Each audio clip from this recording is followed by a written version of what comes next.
Yeah, after I got a good chorus.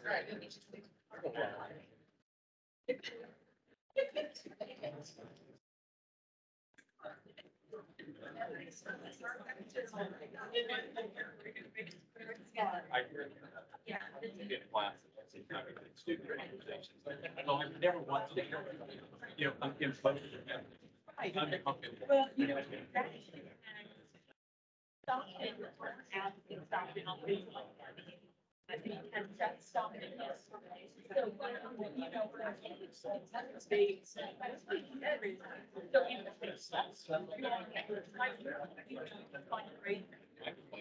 Yeah. right, right. Have the students. Well.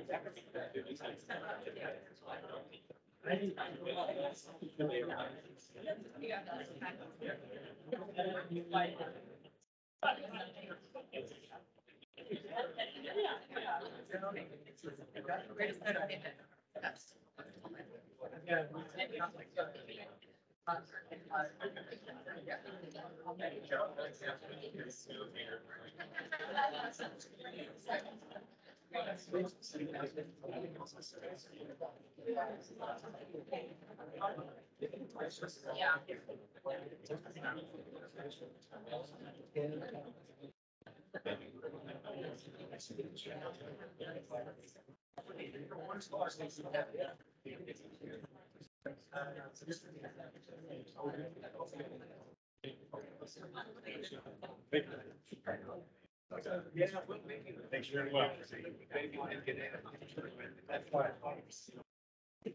That's why I give you false.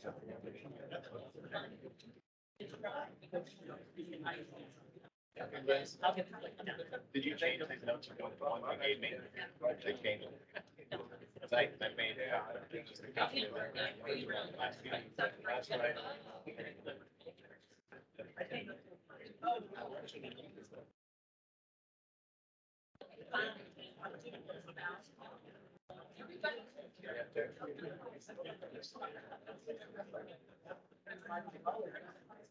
is.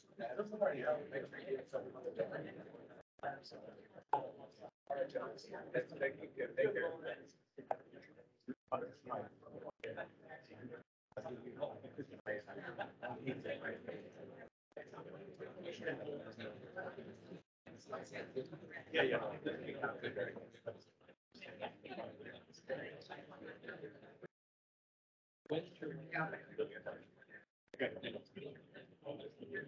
Thank you. Appreciate your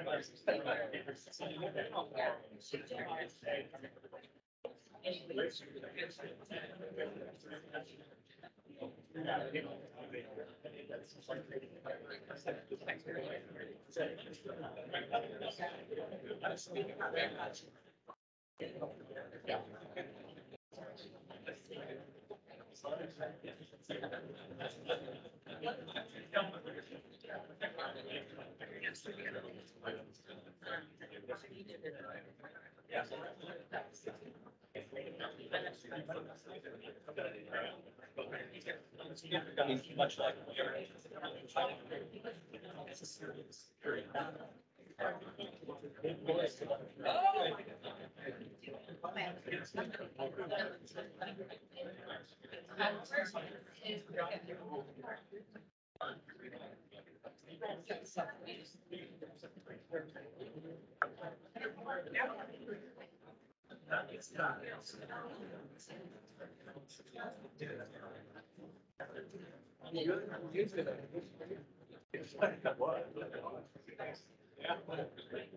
Yes, sir.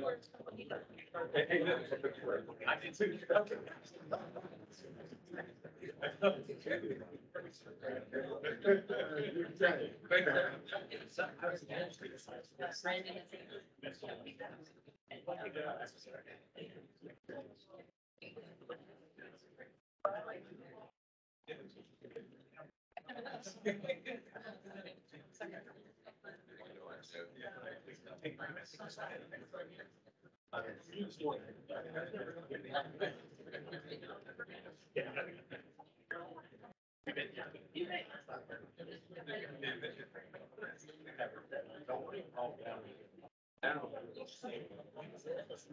Sorry, not that best feeling.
Yeah.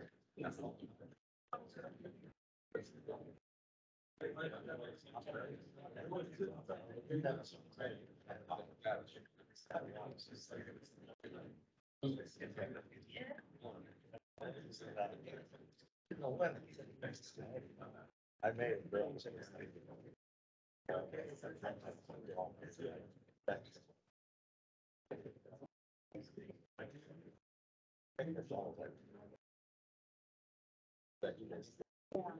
Yeah.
Morning, and thank you for joining us today. I'm going to call this meeting to order. At this time, I will ask Ann Blunt to call the roll. Good morning. Mike Alley, Present. Edward Berger, Present. Dennis Bland, Present. Mike Daigle, Present. Doug Fisher, Here. Bill Hannah, Al Hubbard, Nancy Jordan, Chris Lamote, Pepper Mulheron, Dan Peterson, Here. Tom Saunders, Here. and Erica Studerman.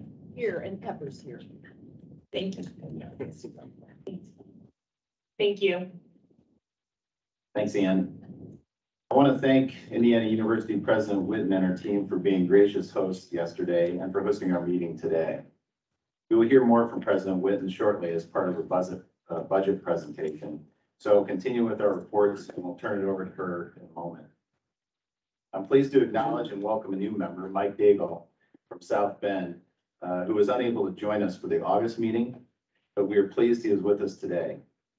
Mike, would you mind making a few comments, just to introduce yourself and let us know more about what you do?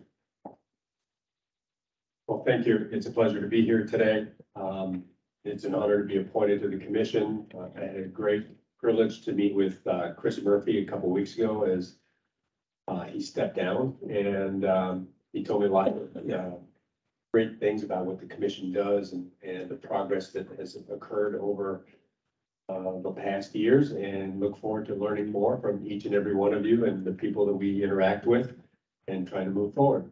My current job is the CEO and Executive Director of South Bend International Airport. I've been there about 10 years. Thanks, Mike. Thanks for joining us. That concludes my chair's remarks. So Commissioner Lowry, I turn this over to you.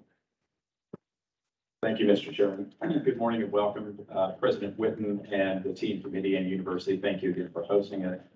I would say we've had a very nice experience the last several hours, including the last hour or so with your provost, who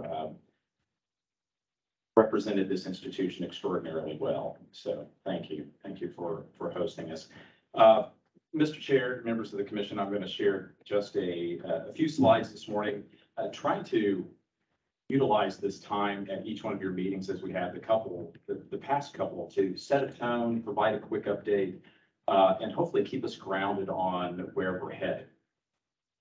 So just very quickly with these first three slides, just a reminder, if you will, of the areas in which we have been sharing, sometimes pretty vocally, where we are focusing. First, on the value proposition. I took note this morning while listening to the provost and talking with the provost in the last hour. He may have articulated the value proposition as well as anyone I've heard in a long time, ranging from the needs of our students, how they can be thriving individuals in our global economy, the importance of research, and the long view of what higher education brings. But in that value proposition, affordability, quality, and career relevance. I know you're continuing to hear us talk about those things. We're going to break those down a bit more, including in the one pager that some of you requested last time we were together. And we've stretched it a bit beyond the one pager, but it's a single fold item that we hope will serve all of you as you talk about what's going on in higher education today and the key areas of which we are providing focus. In addition to that, so the first three being around the value proposition of affordability, quality, and career relevance. The next three talking about the talent pool, if you will, here in Indiana and how we develop talent, places where we find concern, find challenges, but of course, where we also see hope. As you all know, the declining college going rate of 53%, we have talked about that a lot. And yes, we have gotten a lot of attention, including from media, policymakers, and thought leaders. We are continuing to talk about that because this deserves our attention. The roughly 2 million adults who do not have anything beyond a high school diploma, I would say in just a moment, I'm going to introduce two folks to you that you've heard a lot about, and I think maybe in the last 24 hours you've had a chance to get to know a little bit better, who are really going to be helping us tackle these key issues. The challenge we have around retaining talent in Indiana once they complete their studies post high school, whether that's in training or education. A figure I think we've mentioned to you before, you'll see it, by the way, on your sort of one pager that we're providing for you. That is, we are 14th best as a state in attracting students to come here because we do have a good value, but we're 40th best at retaining those students. We simply look at that as a delta that we need to go address, so we're going to get after it.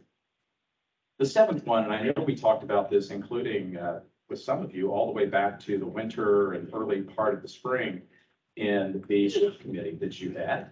And we talked specifically about this one. And this is relative to higher education's role, the role of the commission in thinking about how we are a strategic partner with the governor, with the Indiana Economic Development Corporation and others in both helping to organically grow investments in Indiana, those who are already here, employers, the wealth creators, but also in our acquisitive activities to bring those investors to Indiana.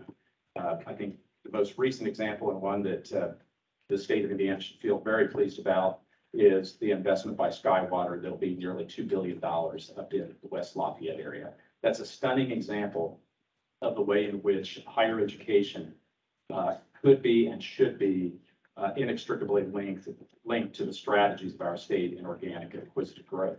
So I wanted to share this with you at a really high level.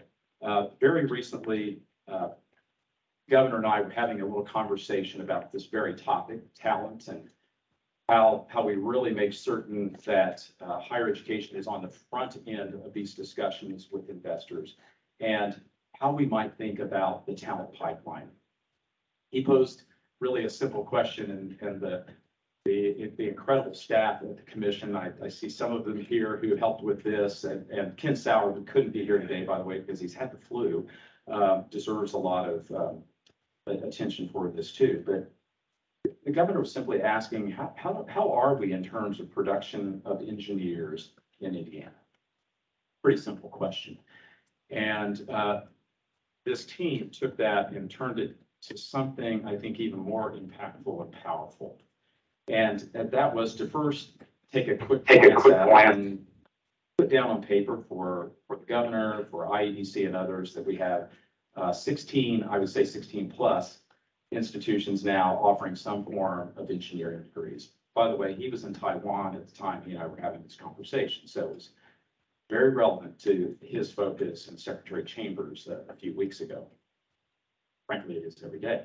And the combined bachelor's, master's, and doctorate degrees you can see here, nearly 5,400 are conferred, and I would say earned, by those individuals. This analysis, there are a lot of numbers there, we've highlighted a few for your information, is where it really started getting interesting.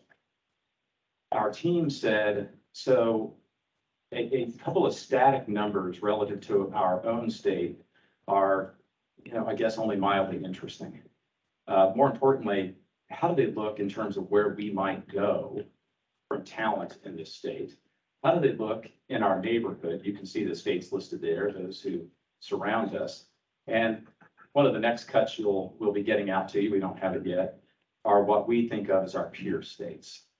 So those, when investors are making investments, to whom do they look beyond Indiana? Not just in our neighborhood, but other states. Is that Tennessee? Is that South Carolina? Is that Iowa? What's that look like? So the analysis we found really pretty interesting.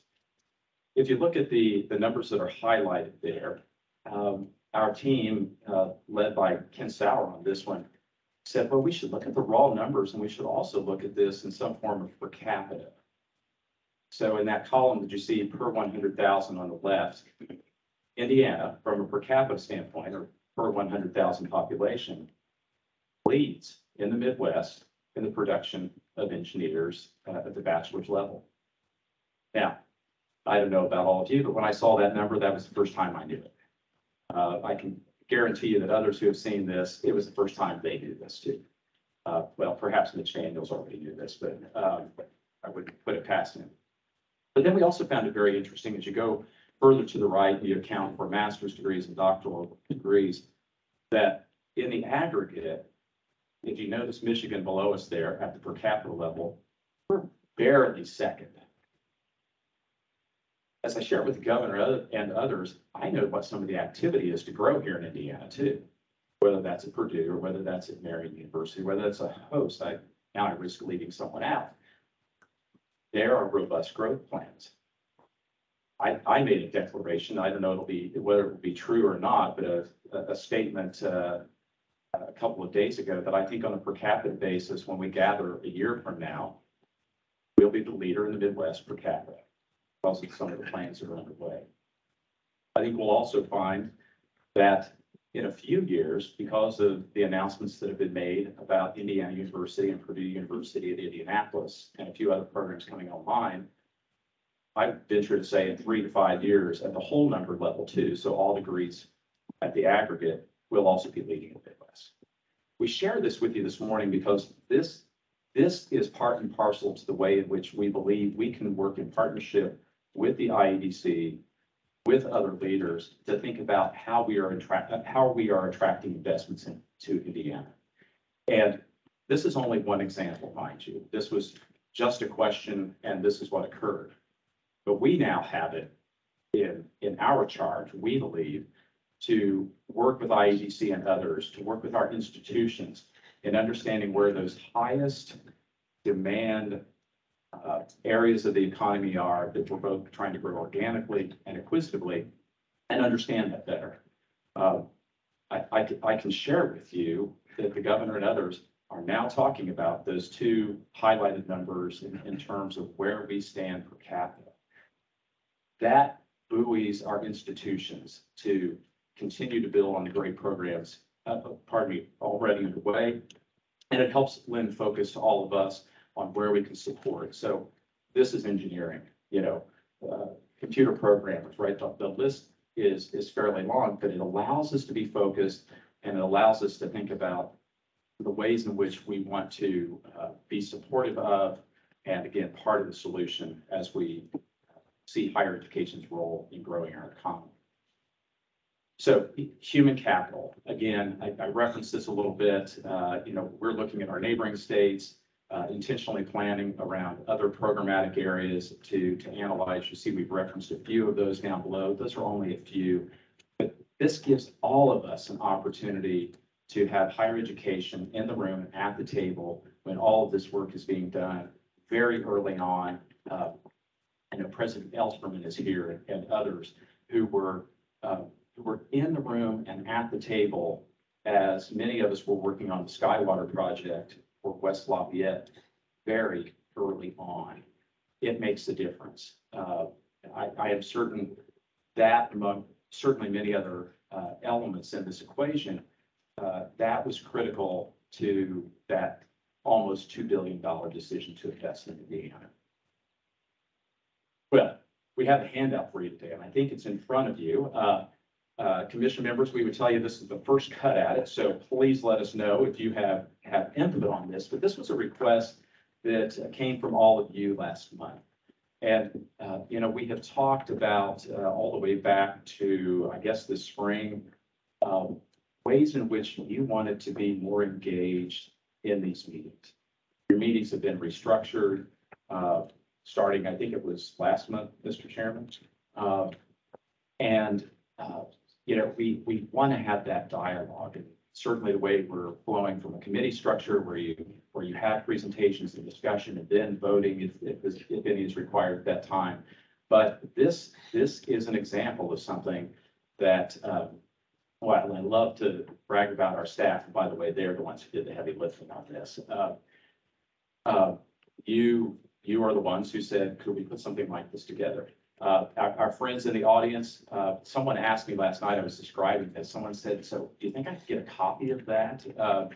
Might have been you, President Whitten. And I said, we're going to be handing them out like popcorn. So yes, you can. This sort of report card, if you will, and members, you have it up here and we'll make it available if it's not already laying up there. It talks about our challenges, whether it's in not having yet met the big goal of 60%. We've talked about that a lot. We're still about 48% of our adult population post-secondary. We're 39th out of 52, so the 50 plus Washington, D.C. and Puerto Rico, the going rate, the adult population, the other things. But then we've moved to what the possibilities and the opportunities are. What this means from an economic standpoint, what this means from a social standpoint, what this really, when you boil it down, means that the civil society, social fabric of our state. You'll see on the opportunity side of this, we brag a little bit. I heard the IU provost say this morning that we're kind of modest at times to a fault here in Indiana. And there are some things that we should be less modest about, whether it's the financial aid that this state provides and makes available, need-based financial aid, or whether it's the degree to which our institutions have held the line on tuition increases. all of you heard by now, below 0%, 4%. Sean's giving me the nod. In the last 10 years, adjusted for inflation, our state institutions are minus 4% for tuition increases, making us one of the top 5. I don't know how to look at that, top or bottom 5 in the nation. So some of those things spell out that we heard you asking for, as you've had a chance leaving here today, if there are other things you think, gosh, why didn't we speak to this? Or did we look at this? Or not quite sure what is intended to have been said here, just let us know. But we committed that to you. And admittedly, the person who had the easiest job in the room was me. All I had to do was listen to you, and the team out there had to do all the work. Now, I am just absolutely delighted to share with you a couple of quick updates regarding our team. We began talking months ago, and I know Mike, Alley, you and I think, had those first conversations about how we wanted to do a bit of a reorganization, if you will, amongst our staff. Fortunately, the kind of reorganizations we were talking about weren't to cut people and things like that, but to realign and then focus where we really need it. Thinking again of our challenges like the declining going rate, the 2 million adults who don't have something beyond a high school diploma. You were supportive of, I think you'll formalize it today, a strategic direction that we took, which was to create 2 new associate commissioner positions by finding some cost savings elsewhere, long-term contracts and so forth that we've ended. And today I am just absolutely delighted to introduce 2 folks to you, probably most of whom you've met by now. Some of you have known one or both of these individuals for a long time. First is Michelle Ashcraft. Michelle, you mind standing? We're just delighted to have Michelle joining us today. She is our new Associate Commissioner for K-12 Strategy. I have to admit, there had to have been a bit of timing in this. I'm not sure we could have accomplished this, but for Mitch Daniels retiring. Michelle wouldn't tell you this, but she received the President's and Purdue University's highest award last week, originally from Mitch Daniels, because of her just extraordinary work that she has been doing at Purdue University for a number of years. I won't go through it all. You can see here, we've listed just a few of her accomplishments. In the announcement we sent both on Michelle and then Stacy, I'm going to mention here in just a minute too. What we thought was important to point out was that these individuals have led strategies for their organizations, but they've also delivered on very finite metrics for improvement, dramatic improvement in their areas of leadership. So Michelle, welcome. Her first day was Tuesday. So we said, hey, welcome. By the way, you have a commission meeting in 2 days. So, jump on board here. Michelle, glad you're here.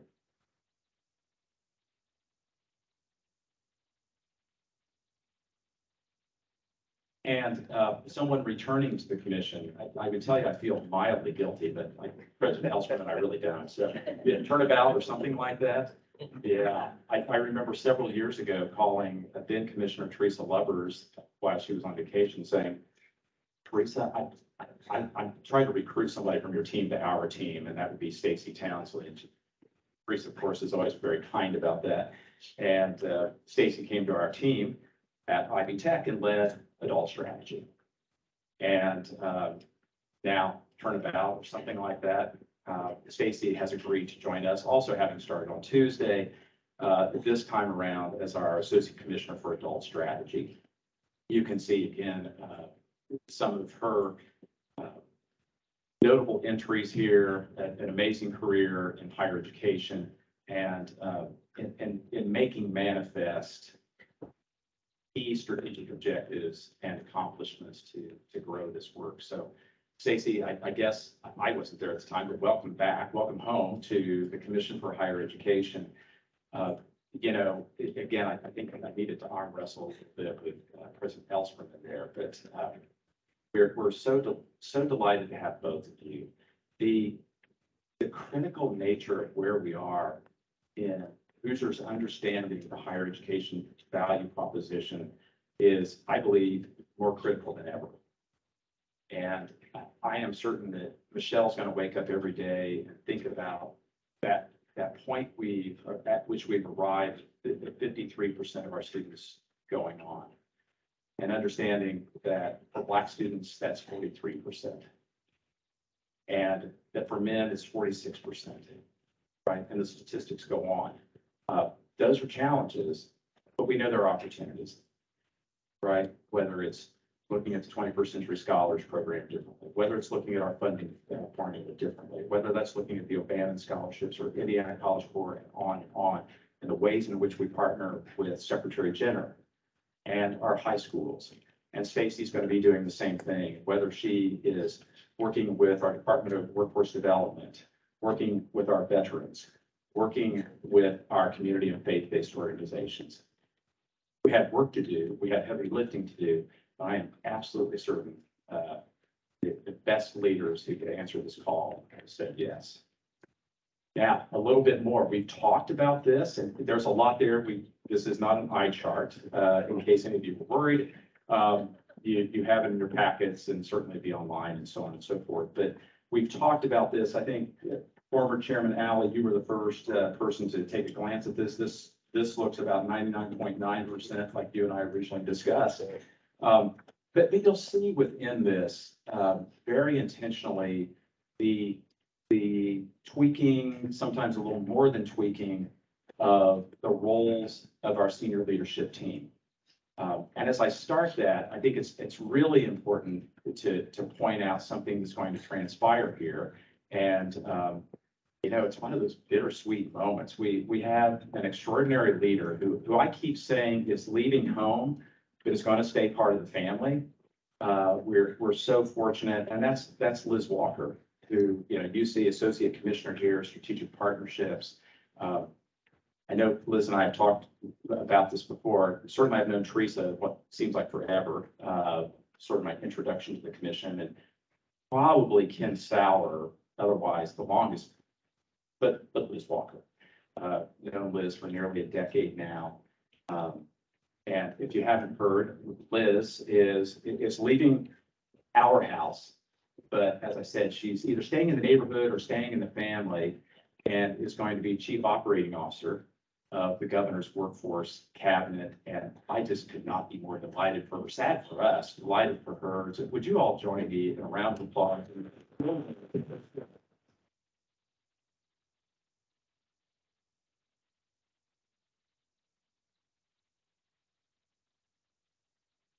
On a personal note, I don't know that anyone could have helped to make, very selfishly, my transition any easier. Literally from the time your search committee was talking with me and afterward, and the time in between and since then, but more importantly, just the work she has given, the time she's given her, just a substantial part of her life to the work of this commission and our state. So Liz, we're grateful, and we're just delighted we're going to keep working together with you and seeing you on a regular basis. Across these, and I'll only reference them really quickly, we've made a few changes, some of which we've talked about, some of which I just want to highlight again really quickly. As you look at the senior leadership team, one of the first that I think is so important to point out is that the role that Sean Tierney has had for a number of years.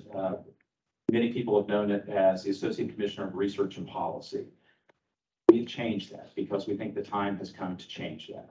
And as you'll see, it's business intelligence and economics. We want to think in a very forward fashion. We want to think about the ways in which our economy is impacted, the social fabric is impacted. Sean and team have already been doing amazing work in that regard.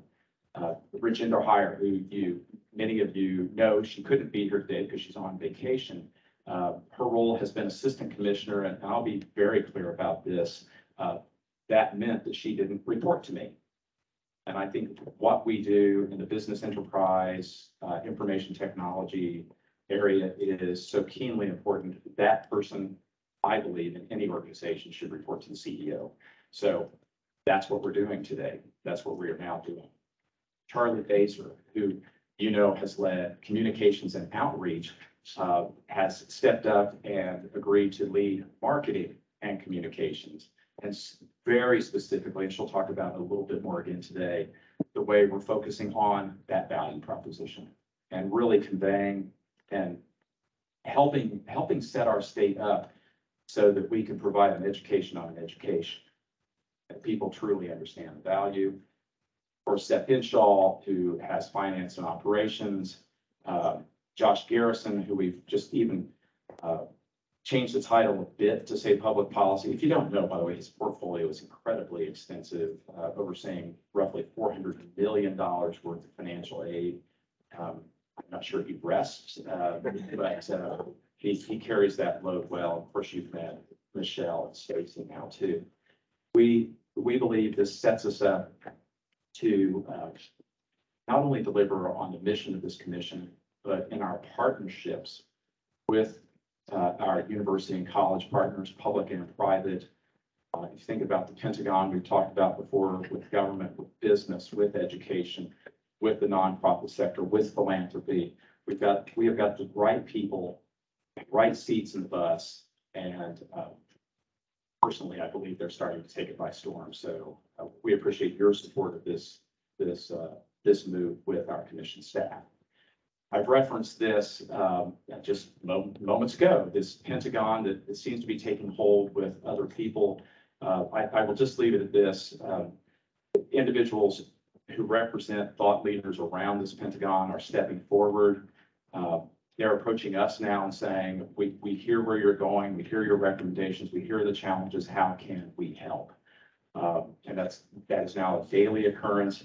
And the one thing I wanted to update you on, and I am just so excited for, I see our presidents and a few of our presidents here in the room, that I believe for the first time outside of a dinner that has taken place a few times over the years with the university and college presidents, we will be having our first meeting. It'll be the presidents and myself, and we're going to try to meet 3 times a year, take about 3 hours, dig into some challenges, talk about some best practices that are occurring here in Indiana and elsewhere, and then probably just chew on some other topics. I've also said to them, hey, in the 3rd hour, if you want to kick me out of the room, feel free, please do so. But we'll be doing that on November 7th, and I am just grateful for the presidents and not only their willingness to do this, but frankly, this suggestion came from a few of them.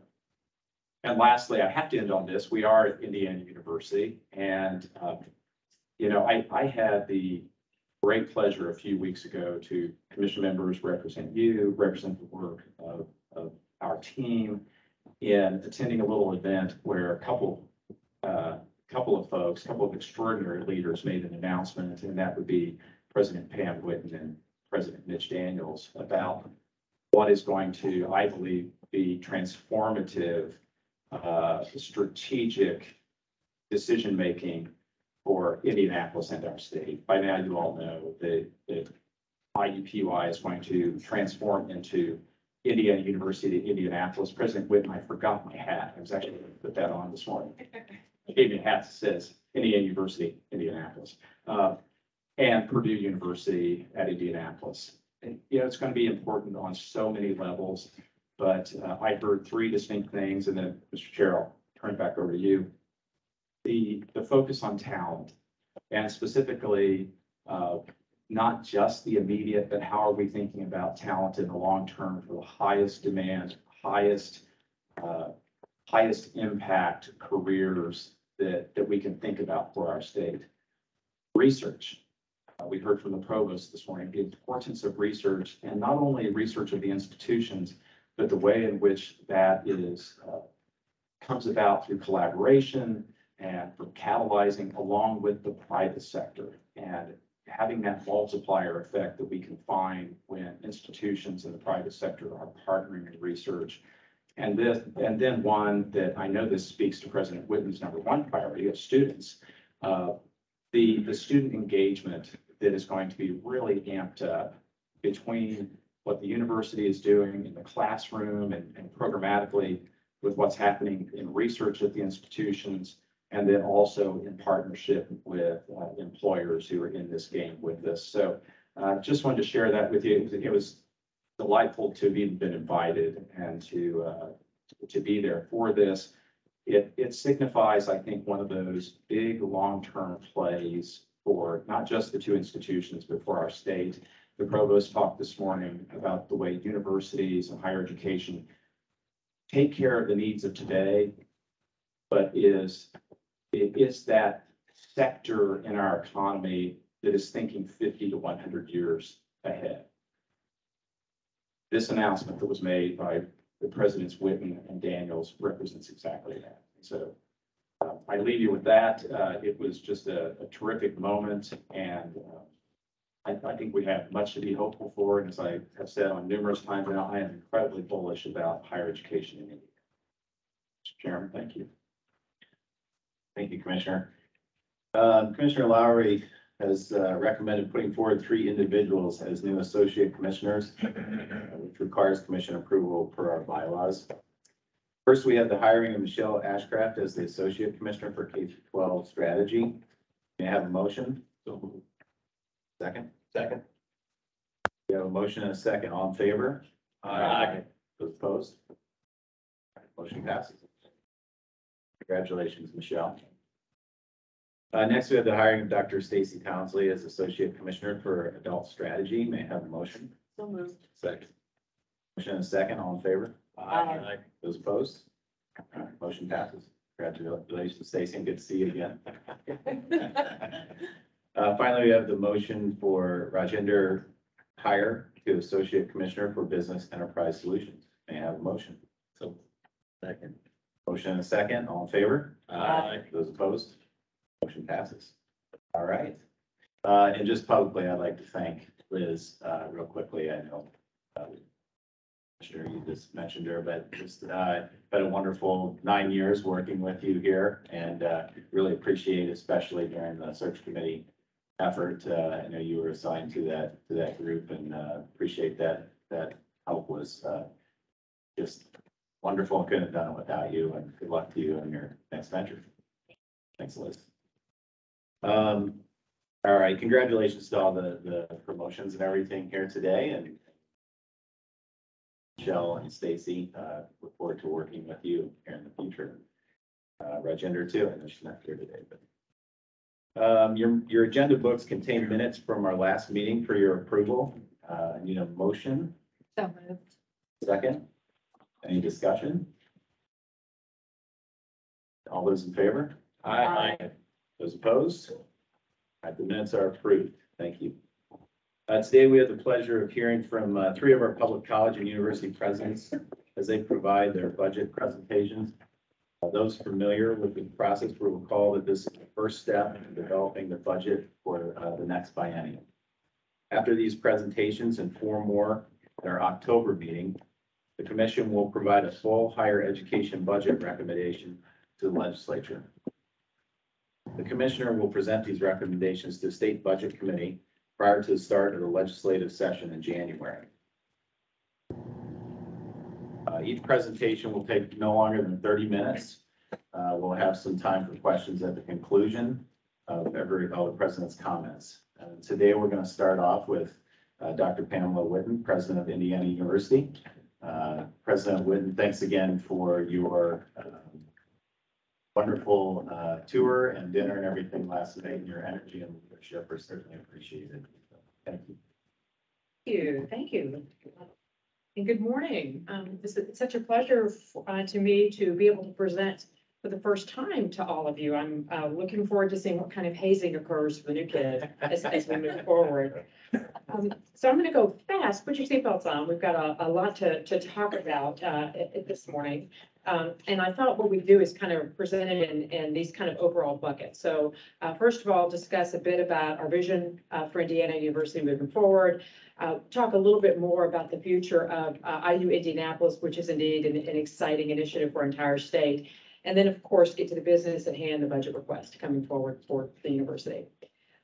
And so let's start with our vision for Indiana University. And so you all at dinner last night heard me talk about what we describe as the 3 pillars. And this is truly how we frame everything at IU moving forward. And so we'll talk in a little more specificity in the coming minutes about obviously students first, their success and their experience while they're students at Indiana University is our top priority.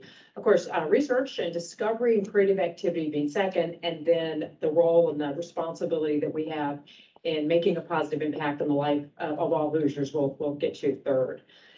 So starting off with students being at the center of the universe, there are really three areas that we should talk about, or to keep it simple, we'll talk about, and that is accessibility, affordability, and the applicability, if you will, of the education for our students while they're here. So starting first with this notion about being accessible.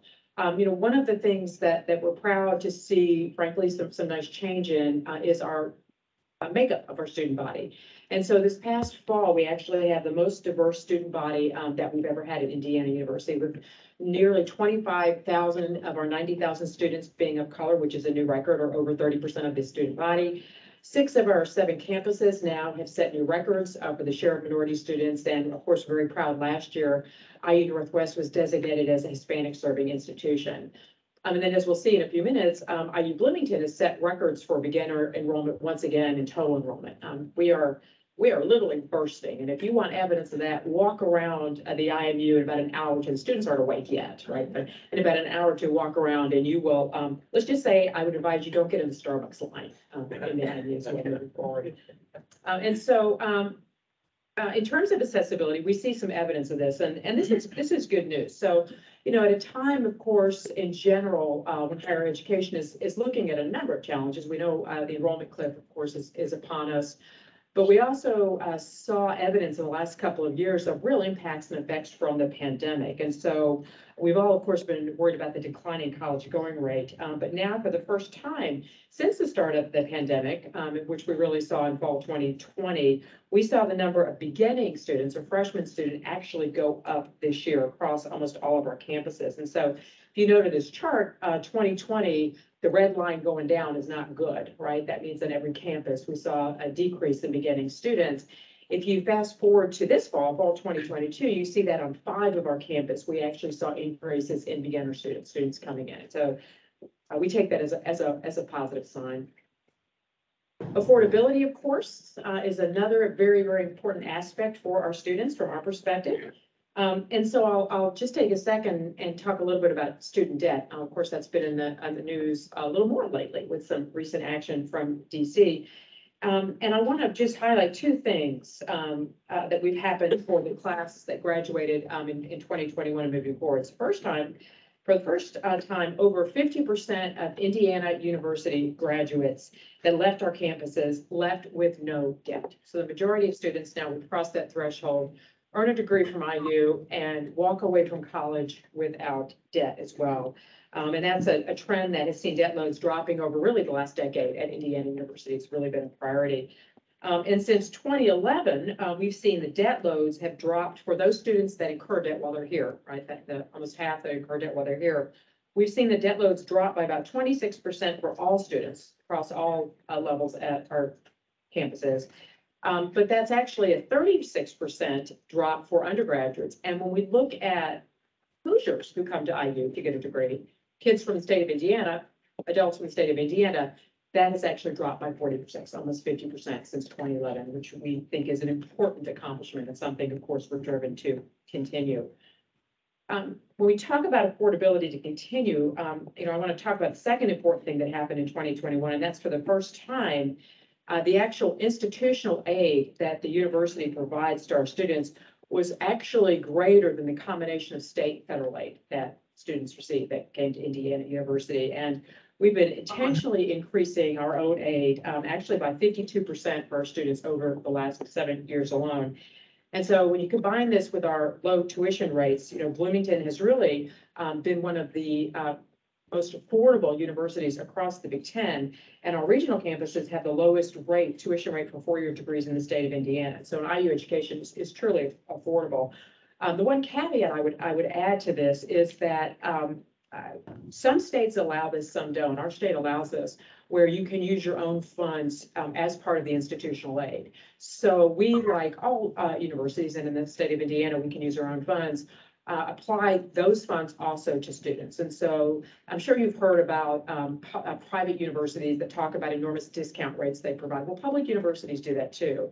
And in the state of Indiana at IU, at Bloomington, it's about 22% discount rate. Indianapolis, it's about a 20%. And the reason that matters is that, of course, that's not a practice that we can continue and exacerbate, because that means for, every $100 in tuition we get from a student, we actually only would have $79 on average to use to apply to their experience. So that's something we got to think about and watch at our institution, and I would suggest all institutions as well. And so, I'm grateful for the work that's gone on here prior to my coming for the last decade, which has really been a very intentional effort to decrease debt and focus on affordability for students. But we also recognize that we have to do so much more at the institution to continue to address these costs for students in very, very aggressive ways. So one of the things we did last year in my first year was we actually cut expenses by $70 million.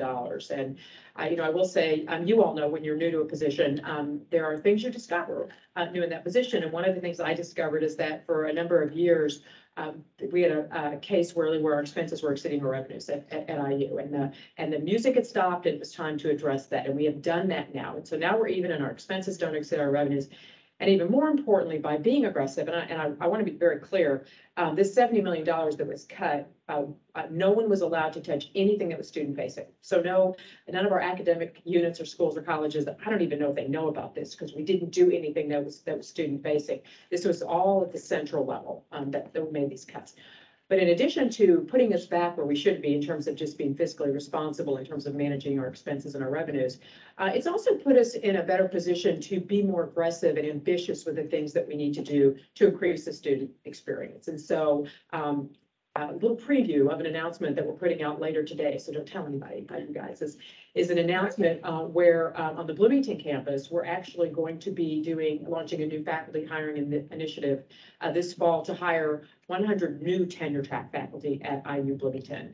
This is so necessary. In the last decade, our enrollment has increased by almost 12%, and our hiring of tenure track faculty has not kept pace with that increase in enrollment. So we need to bring these tenure track faculty in to address our instructional needs and our ambitious research needs as well. And by being fiscally responsible, we're putting ourselves in the position to make investments in the areas that we feel are important to meet the university's mission as well.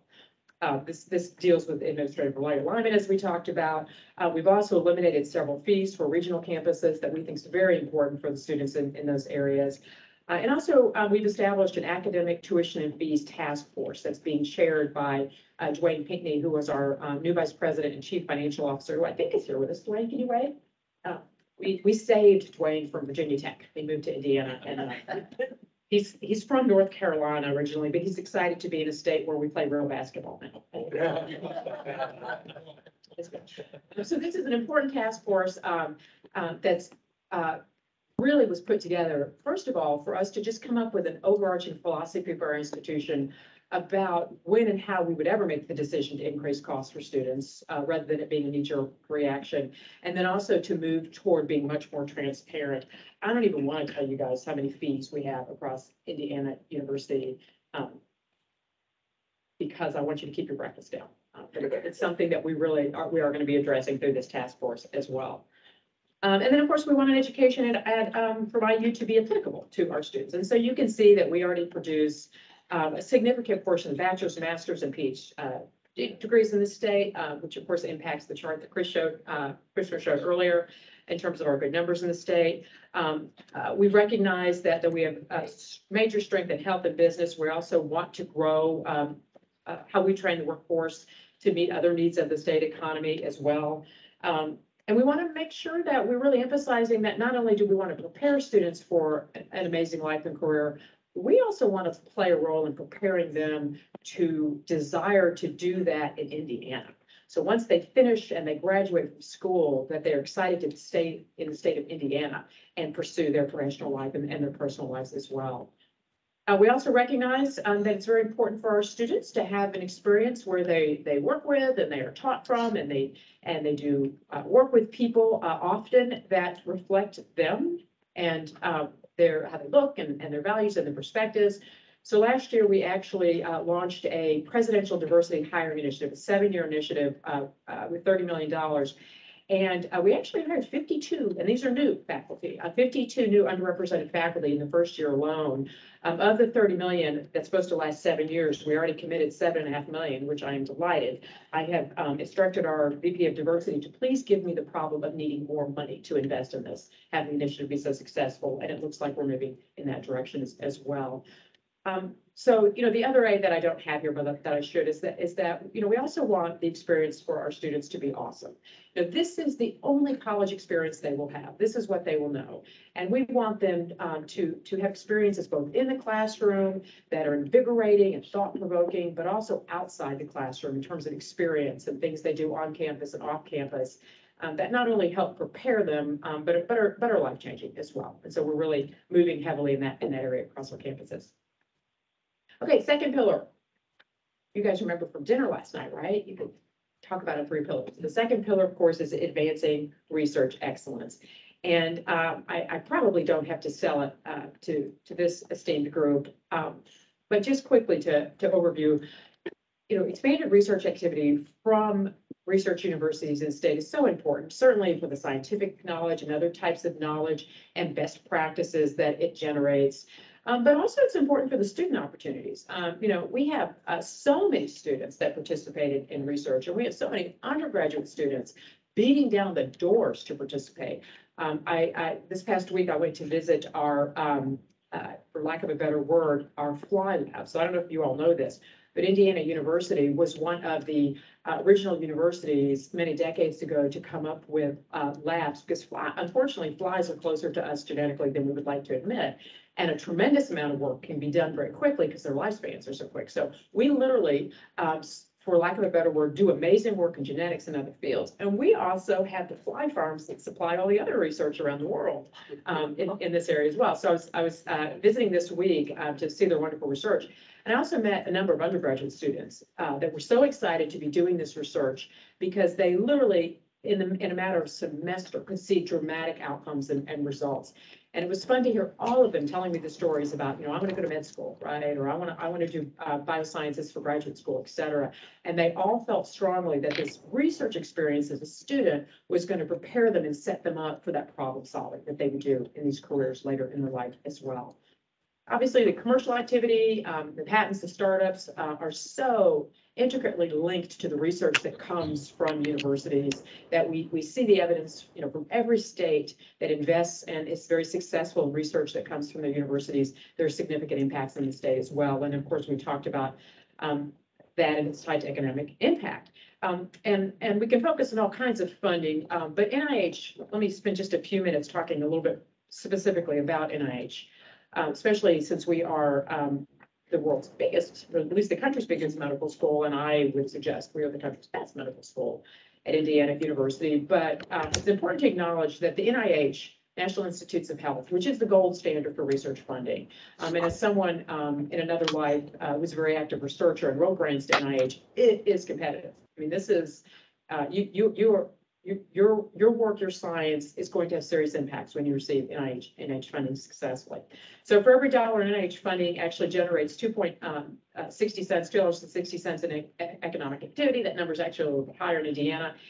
And IU generated $730+ million in external research funding in fiscal year 21, including $445 million at IU School of Medicine, which truly leads to billions in economic impact, such a significant player in the state, for our state as well. And so we've done a good job growing research in Indiana, but we're excited because we actually feel strongly that we can use this as a tool to also elevate the state to new heights as well. So as a just kind of a loose case study, let's talk a little bit about NIH funding at the School of Medicine, and because I want to make a point for it about this.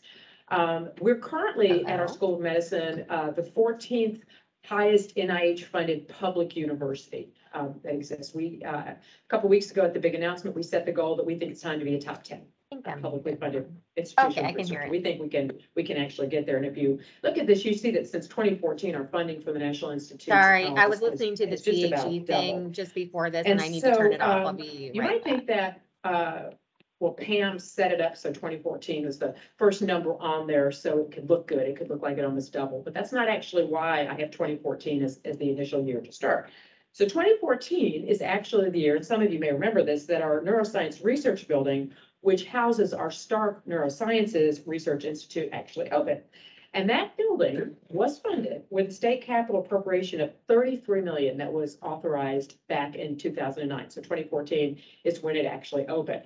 And so if you look at this, you see that the state funded the building. It's the last direct state investment that we've had in research at Indiana University. And if you look at the funding specifically through our med school, you can see that most of our funding growth is actually through neuroscience research. And it's primarily National Institutes of Aging funding that has done this. And so, we broke our neuroscience research into two buckets, funding from the NIA and then all the other neuroscience research. And what we see is this growth. I mean, it's in some other areas, but if you see the NIH other, the dark red line it's moved a little, but it's pretty flat. The neuroscience, the funding from the National Institutes of Aging, you see it's the pink line, it's grown dramatically, and then neuroscience, a little other. So you see the dramatic growth has been in the NIH funding that we can tie directly back to this investment. And so we've seen grants related to Alzheimer's research, just since 2014, we've seen a 600% increase in that funding. And we have actually become the fourth largest recipient of NIA funding in the nation now at Indiana University through this research that's happened. And though I am very proud and very confident that our researchers are going to address and solve many of the challenges of Alzheimer's, I think it's also important to acknowledge the role that this plays in a larger capacity in the state of Indiana. Eli Lilly, as you know, has been at the forefront into research in Alzheimer's for a number of years. And the work that we both do really serves to advance not only each other's research, but also the research that comes from the state as well and the impact as well. So since 2014, our NIH funding has exploded, 100 million more per year. Again, you will not normally see charts where people are talking about this kind of increase per year, but this is per year. We talk about the neuroscience research, which is 65 million per year now. And for a one-time investment of 33 million, the state now sees a return on investment of nearly 200%, again, per year, just in NIH funding. And of course, that's made us a leader in neurosciences research, particularly around Alzheimer's, and that, of course, benefits all of the life sciences industry in the state of Indiana. So important, such an important investment. And trust us, we're going to have ideas for investments like this that will have just a significant impact on the state of Indiana as well. Okay, third pillar, impacting the lives of Hoosiers. So I mentioned last night in informal comments over dinner that one of the things that I thought I understood and didn't appreciate until I really came to the state is, of course, the footprint of Indiana University. And I think this map does a nice job showing this. All of our campuses, you see the flags for our 9 med school campuses as well. I have been to all of these locations multiple times. We are everywhere. Indiana University is everywhere. And we take that very seriously in terms of what the implications are for the responsibility that we have to serve the state of Indiana and seek to do so much more intentionally moving forward in the future. We're in the process of finalizing the framework for the strategic plan that we'll be using across Indiana University. So we have a general framework that we're using. It'll be released later this month, and then each of our campuses will use that to have their own tailored strategic plan to actually carry those things out for the unique aspects of their mission and student body and faculty, et cetera. But tied to that, of course, because it's not going to surprise you, our strategic plan is built along the 3 pillars of students and research and outreach and public service to our state. And so just a little tease, the part of the strategic plan that's going to address public service and outreach to the state. Here's a couple of things that you're going to see from this that we will be expecting our campuses to really invest in and be ambitious in terms of impacts. One, of course, is increasing the number of career pathway partnerships. We've got to put teachers out there, right?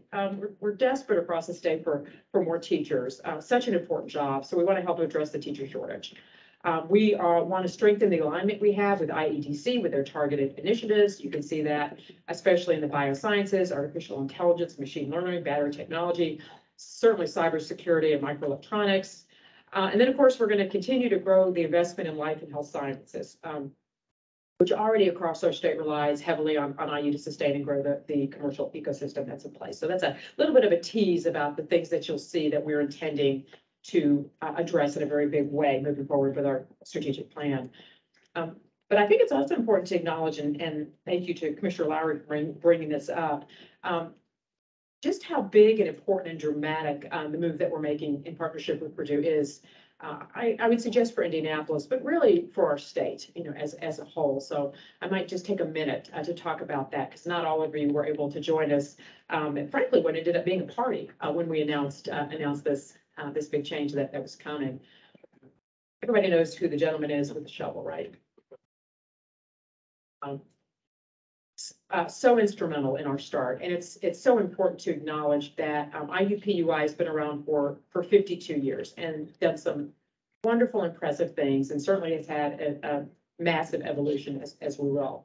But there's been a lot of changes, particularly over the last decade, and IUPUI has really transformed from a commuter campus to really a more traditional campus, as we've seen. And so to really take the next steps, and I'll just be very frank here, to move beyond what IUPUI has been and done, and the common claim that I would hear from so many people, that it's a school with so much potential, to actually realize that potential, it's time. It's time to make a big, bold step. And so that's where we are moving. And I really do want to stress that this has been just done, I would, at least from my perspective, I don't know if he and they would agree, just through a wonderful collaboration and partnership with Purdue. We have been, Mitch Daniels and I have been having conversations since my first summer, since last year. We got right on it. And over the ensuing months, as our teams came together to make this work, there very much was a common spirit of, we need to do what's good for the state. We need to do what's good for the city. We need to do what's good for our students. And all decisions really were made based on that agreement, that that's what we needed to do moving forward as well. And we're looking forward to certainly continuing that strong collaboration as well. So we've signed an MOU together. And so that means this year we're doing the hard work to actually get us there. But IUPUI formally becomes IU Indianapolis in the fall of 2024. And what will happen is that Purdue is going to obviously run engineering. We're very excited and recognize the importance for all of us to have just amazing engineering in Indianapolis as well as in West Lafayette. So they will continue, and we'll provide certainly the facilities and resources, but we'll also provide the gen ed credits for their students. We'll provide the infrastructure so they have a great college experience, and so they can belong to student organizations and clubs, and and be an integral part of that campus as well. And then computer science, Purdue will continue with the computer science program that they currently run and operate on the campus. IU, in addition to all the other wonderful things that are there, we're actually going to take over the sciences. And so all the science degrees will become Indiana University degrees now. And we also have a School of Computing, so we'll continue to advance that and add computer science, because as we've all discussed, it is not humanly possible to put out enough people that study computer science and aspects of computer program. So we'll continue to grow that area as well. But I also want to stress that we have a pretty bold vision.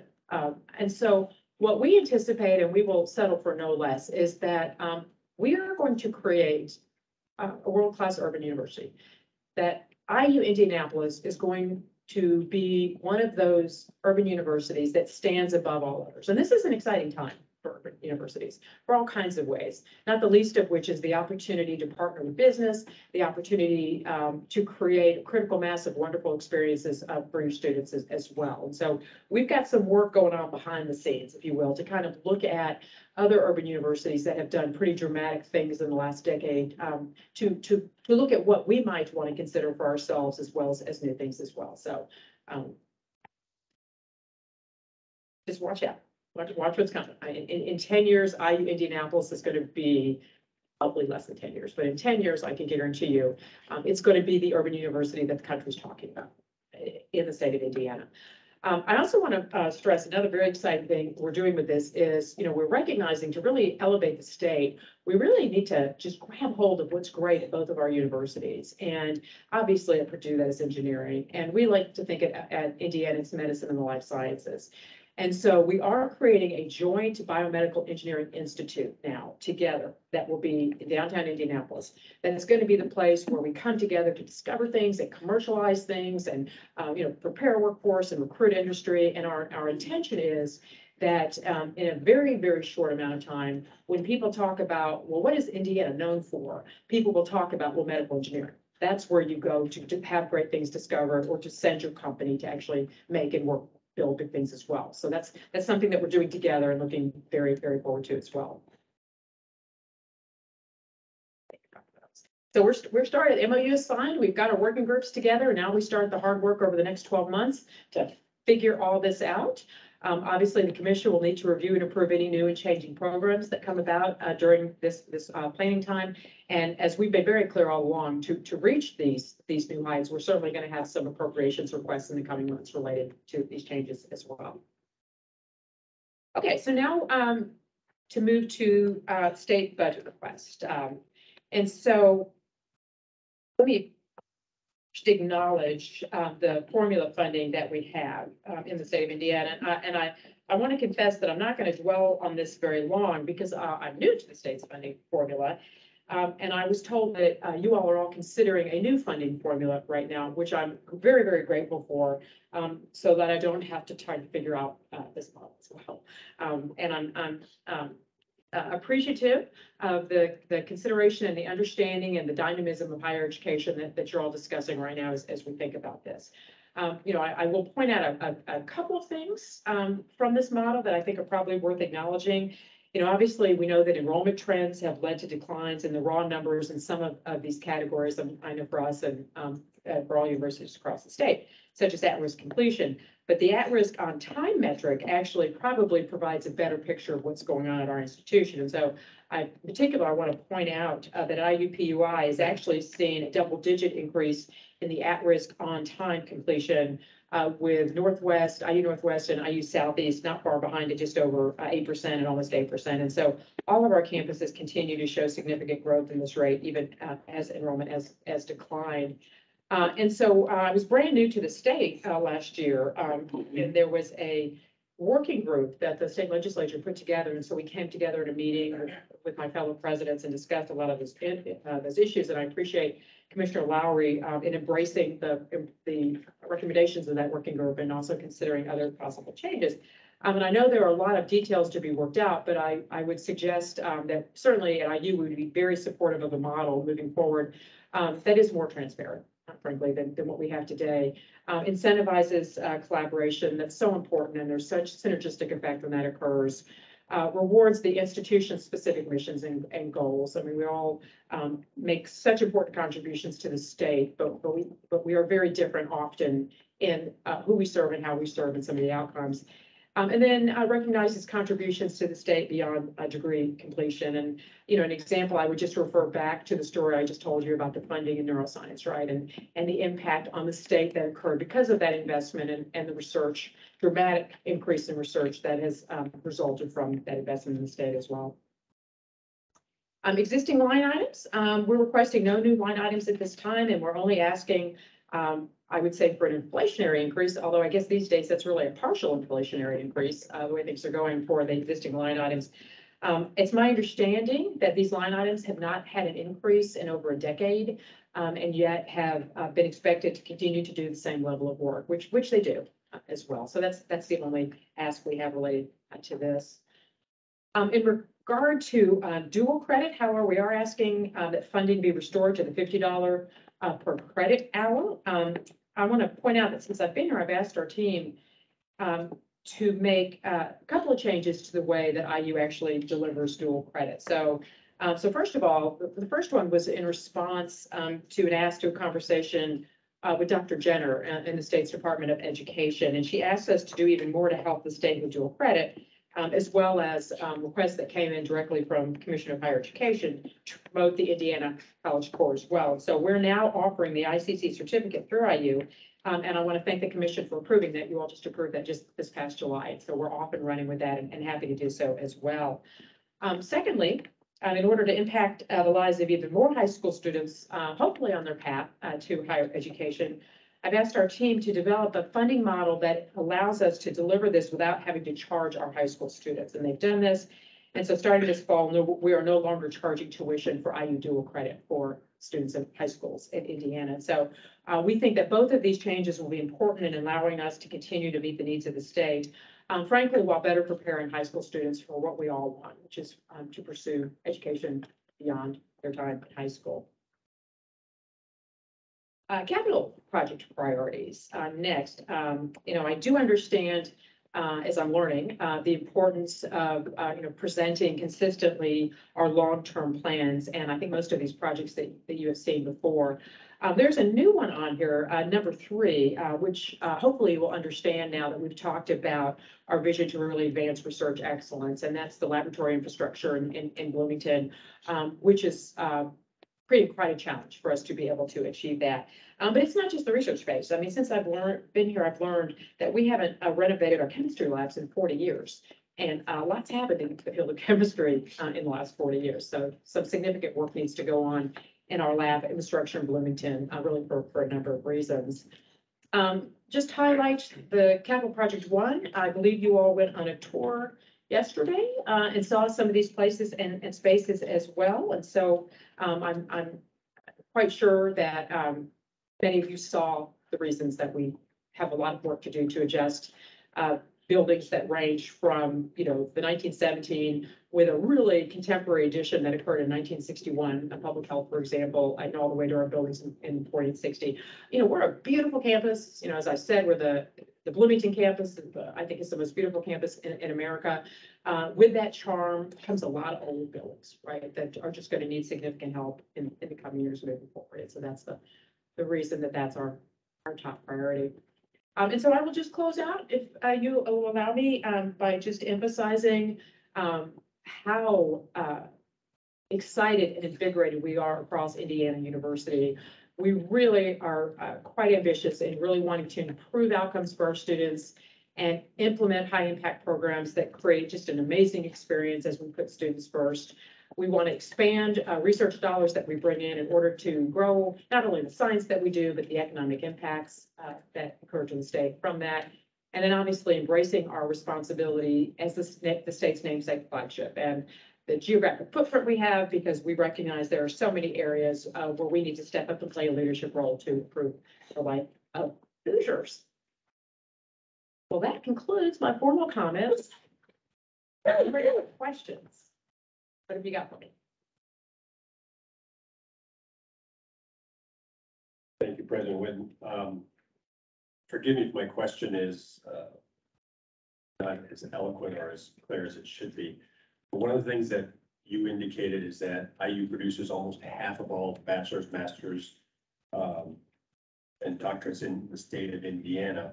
But one of the things that I noticed in the flyer this morning and reading on is many of the graduates leave the state. How in your how do you see that we can help rectify keeping that very very educated group here in the state? That's a great question. I'm not going to pretend to have all the answers, but it is something we're starting to think on, because we want to have some formal action steps related to it, because we got to quit kind of rubbing our hands together, right, and throwing some spaghetti at the wall. We know from looking at other states and the things that they do and have done or have that compel young adults to want to stay in them. There are a number of things. A lot of it is related to, frankly, opportunities in the state.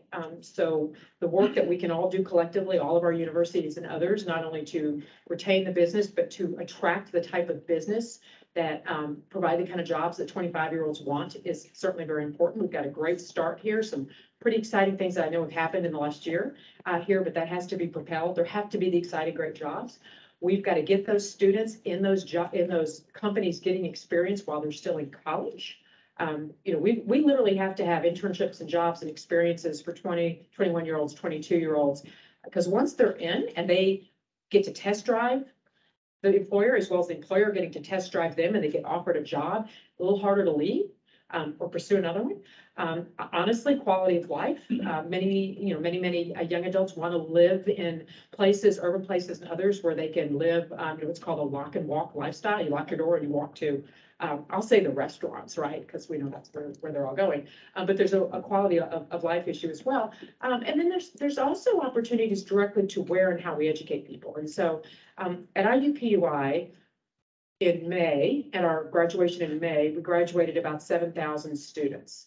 Not over 90% of them stayed in the state of Indiana. And so we're working to understand what it is about those students and what it is about the experience that was so successful in that metric. And so as we come to understand that better, we'll be bringing that forward for ideas to hopefully move the needle. Thank you. I would ask a quick follow-up because IU is a globally competitive institution. And it's not reasonable to expect people to come all over the globe and all of them to stay. Do you have a sense of what's a reasonable target of what how many IU students, especially those who come from outside the state, will stay? Or are you in the infancy of thinking through that and you're not quite sure what a reasonable target is? You know, I have to confess, 13 months in, so I could make it up, but I cannot do that. That's all right. I don't really know, but I will tell you that as you all know, prior to having this great honor to serve at Indiana University, I worked in the state of Georgia for a while. And that is a state, particularly because of Atlanta, that is just hand over fist attracting not only the students that come from out of state, but kids from out of state to go work there. And I think there are a lot, and there are some other cities like that too, right? Dallas and other places, but not all enormous cities, right? Charlotte's seeing that, for example, as well, right? And so I think it behooves us to look to the lessons of those areas, which I suspect are going to be tied to job opportunities, right? Quality of life, for young adults as well. That will probably help us better understand that. This is a policy question I likely should know, but when do you measure the incoming freshmen, the seat count? Is it upon enrollment or is it after the first drop period? Or I'm sure it's the same for all universities, but there's got to be a magic line when you do the count. Well, we just did census. Do you guys know the exact date? In 10 days? Or 10 days ago? Yeah, for the first 10. Yeah, thank you. So it's like 3 days ago, right? I'm sorry. We're in our third week of classes here. And so so after 10 days, we come up with a pretty solid number of what enrollment will be or is at that time. Okay. Which is like 3 days ago. It doesn't change that much after that. President Whitten, thank you very much for a very thorough and outstanding presentation. Number one, I'd like to just commend you on your candor regarding the galling student fees. So I'm moved by that transparency, and on behalf of all the students who can relate to that fact, I just appreciate you having the willingness to acknowledge that and then state that publicly. So kudos to you. Thank you. And my question is, well, in the spirit of the state of Indiana, there's this outstanding presentation that we heard from the provost at breakfast. Bringing all your knowledge, the expertise that clearly exists on this campus,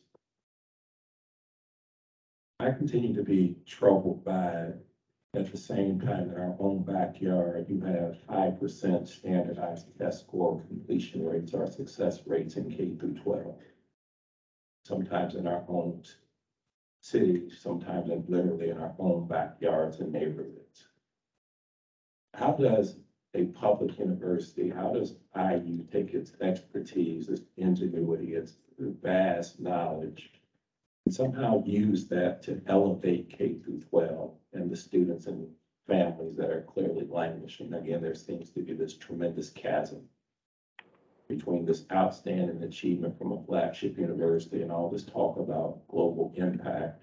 And at the same time, literally in some schools, you have 12th graders who can't read.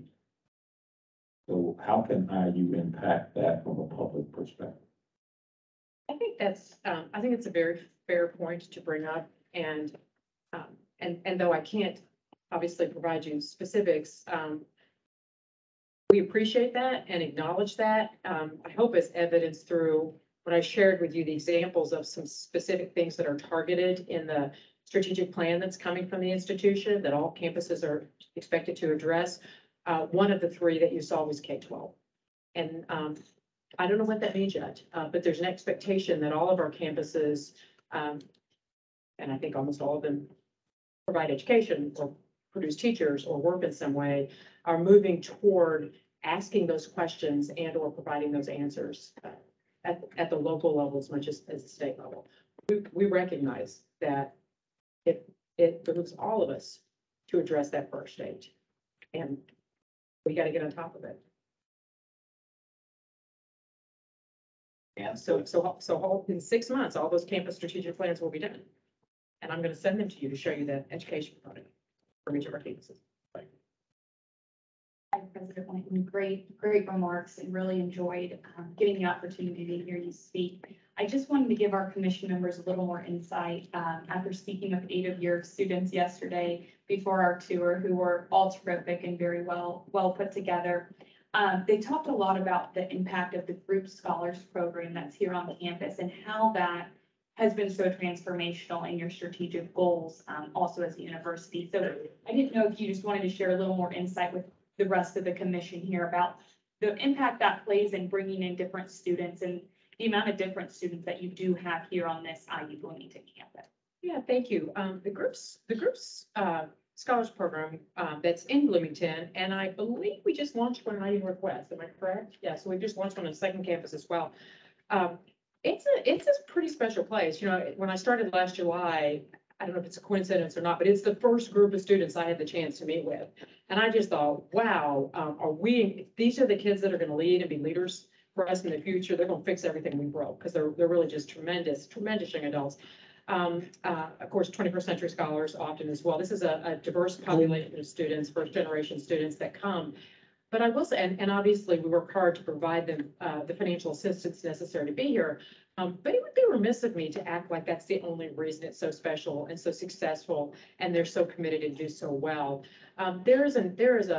This is a longstanding program. There is an infrastructure of just tremendous leadership that's committed to running this program.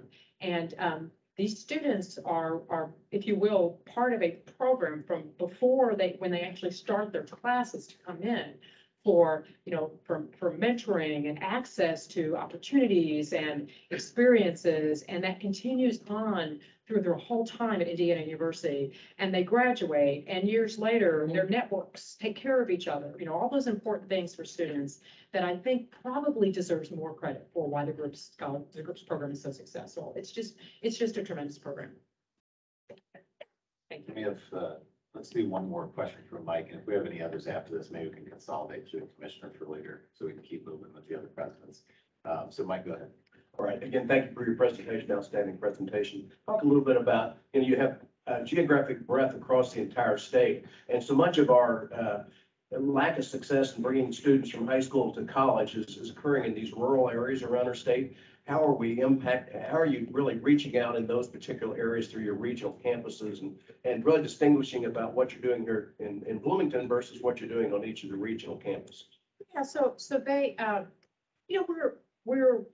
So there are challenges, certainly, particularly in regional areas as well. And Commissioner Lowry and I were talking about this last night. It's not as simple as there's $25 per hour jobs everywhere. I mean, that's a problem.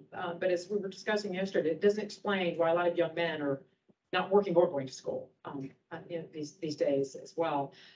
So there are significant challenges. Of course, we see all over the country. They're not unique to Indiana in this area. But one of the things that we're working to do is to, if you will, better differentiate, why you want to come to Bloomington and what you get and what the experience is like, and why you might want to be at a regional school, whether it's financial reasons or whether it's the opportunity for much smaller class sizes, more focused programs in areas, if you're going to stay in that, you plan to stay in that area for your career as well. So that's part of what we're doing right now, is working to not try to be all things to all people everywhere, but recognize the differences that need to occur. Thank you, President Wynn. Thank Bless you you. so much. Thank you. Thank you all very much. I appreciate it.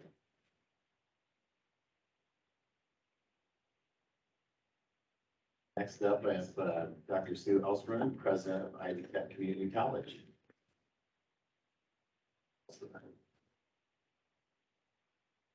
Good morning, and Representative Saunders, it's great to see you in a new role with the commission. So welcome to the commission, and Commissioner Lowry, great to see you in your new role, and to the commission at large. So we're just very privileged to be here today to share what Ivy Tech is doing and the opportunity to share our budget request. So let me begin with a big thank you for our Kokomo campus and the investments that the state and the commission has made in supporting Ivy Tech. This is a really good news project. It was in 2017 that this was one of the projects approved by the state, a $40 million investment. As a result, the Kokomo community recently landed that $2.5 billion EV battery plant, Stellantis, SDI, Samsung partnership. During the announcement, I want to share, the CEO said part of the reason they chose Kokomo was Ivy Tech's presence there. The ability of a statewide community college, yes, through the Kokomo campus, yes, through its tremendous Industry 4.0 labs, its great classrooms and facilities that had been upgraded, that looked like they should to support, and a faculty and staff that were absolutely at the same quality as the facilities. That investment, so think about that, from a 2017 upgrade, which was very tired, very dated, and returned a 60 times ROI with this one investment with Stellantis. That's the importance of the investments that you make. And as I talk about our capital today, we'll be speaking to that and how important it is as Ivy Tech engages with the IEDC. 4 projects in the last 6 months, 2 have been announced, many more in the pipeline. We know that workforce is the #1 challenge that these large companies looking to locate in Indiana are concerned about. And we are at the table, and we have to have the facilities, equipment, labs, and programs to support them. So we are very pleased that this is a great example. So I'm going to quickly go into our asks today. I want to assure you that they're all workforce aligned. That is something that when SVP Chris Lowry was at Ivy Tech, made sure happened and continues to happen. We do a very vigorous vetting process to decide which priorities we have as we serve the entire state of Indiana. And of course, they always support economic and workforce development. So I'm going to start with a little history of how we got to where we are. These are the 3 projects that have been funded over the last 6 years. That includes the Kokomo campus I spoke to, Muncie, as Judd, you know very well, the wonderful upgrades that we've had there, and both of those campuses, record enrollments, record retention, record completions, and record engagement in their community. So excellent work underway. Well, we didn't stop there. We made our own investments over these last 6 years, and this summarizes what we have done. East Chicago's technology building, Terre Haute's precision agriculture, Sellersburg's healthcare programs, Indianapolis's new automotive center, which, by the way, when we opened it, was completely filled in the first year, and Elkhart's Industry 4.0 Flex Lab to meet the needs in northern Indiana. So that's where we stand. And as you look at the 2023 capital submissions, this is where we need further investments. These are in priority order. Each focuses on workforce programs, including nursing, health sciences, and manufacturing, except for Evansville, which is uniquely automotive.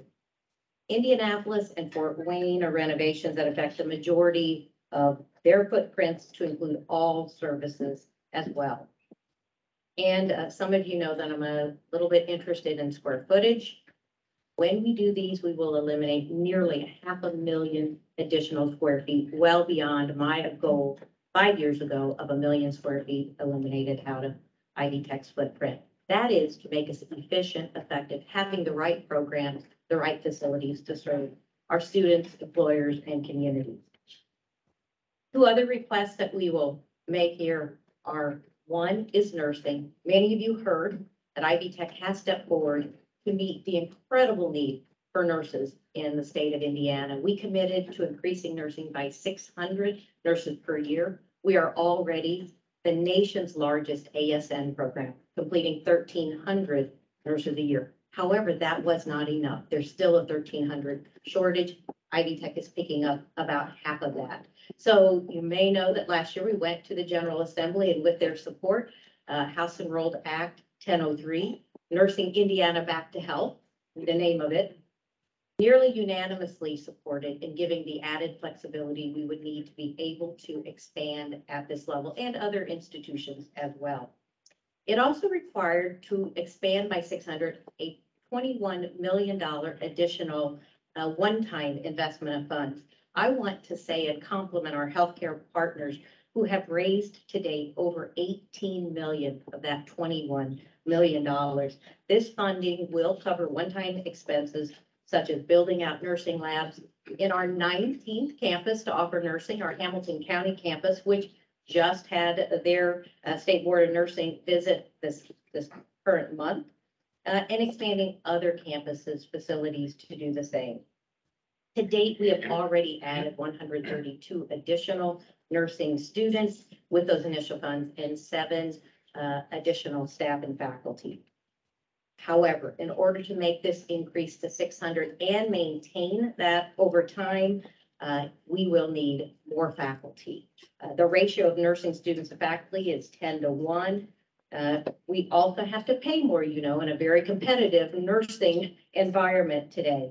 So it does cost more to educate a nurse than can be supported by Ivy Tech's very affordable $149.55 per credit hour tuition. So we're asking for a line item of $9 million per year to complete that growth to 600.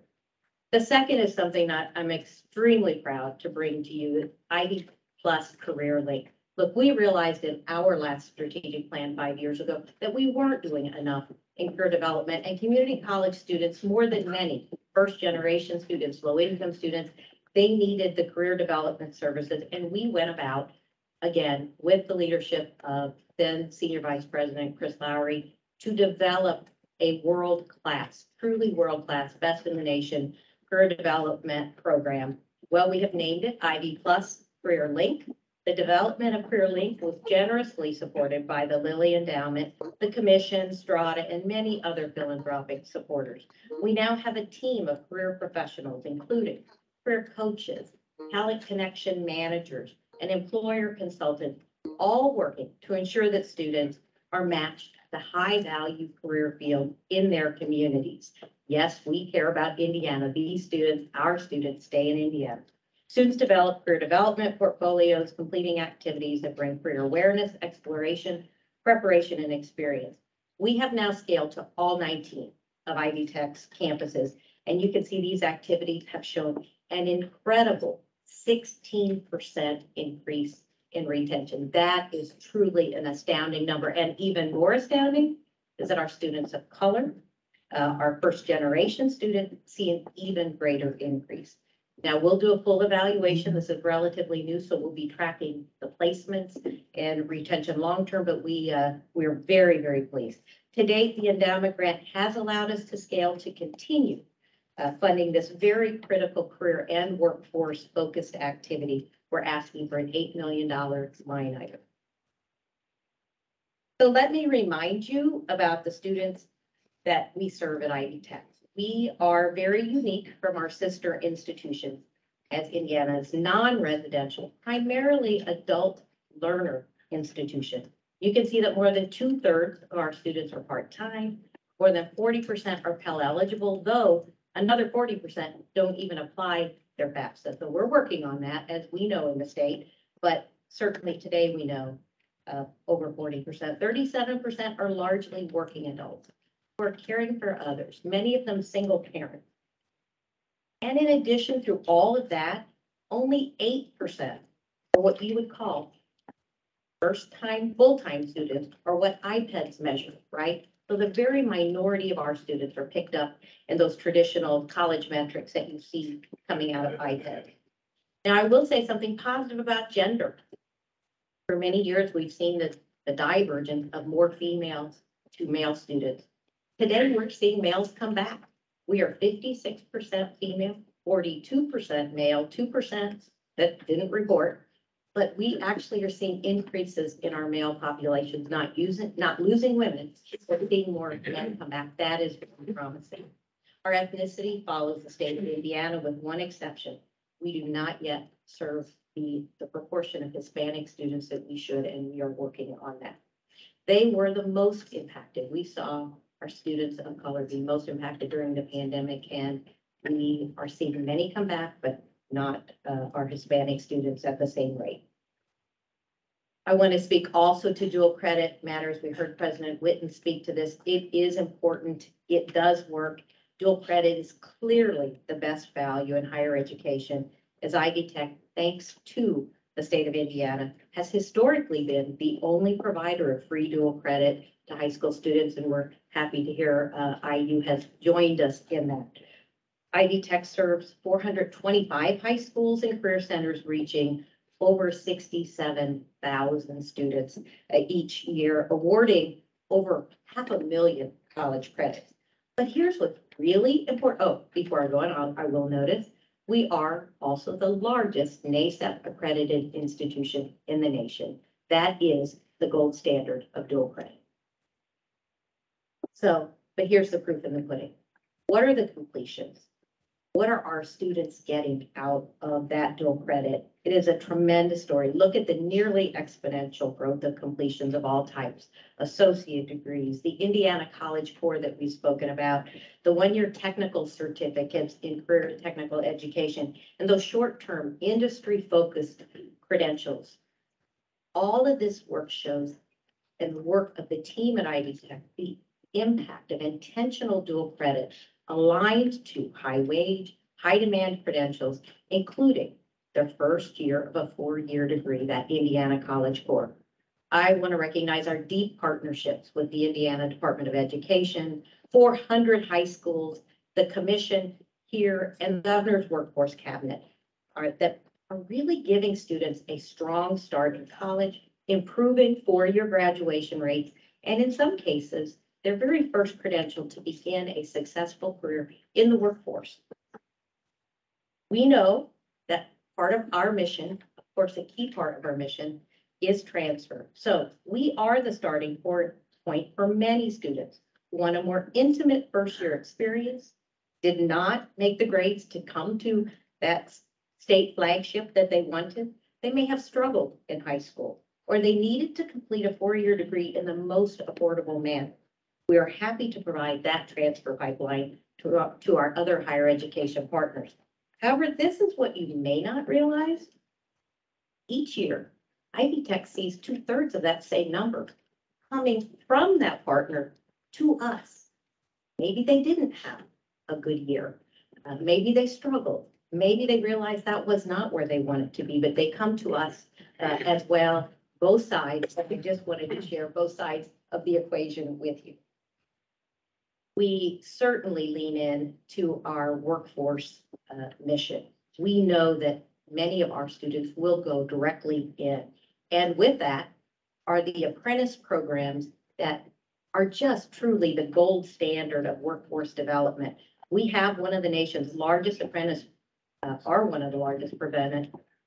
providers aligned to Indiana's workforce needs.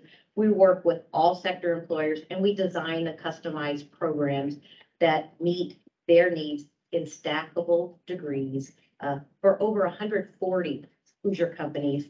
In all, more than 8,000 apprentices served through Ivy Tech. Construction, manufacturing, and healthcare are in the lead. Ivy Tech has long served 12 of our building trade unions through their joint apprenticeship and training committees, awarding over the years more than 20,000 associate degrees to those journeymen. The apprentice model is also a way for hospitals to skill up healthcare workers. So as you can say here, Indigo and other areas like Indigo, the crew car wash byrider, who also skill up their workforce in some non-traditional apprentice areas. By the way, the average return on investment for an apprenticeship is nearly $1.50 for every dollar an employer invests. It's a good thing for them to do.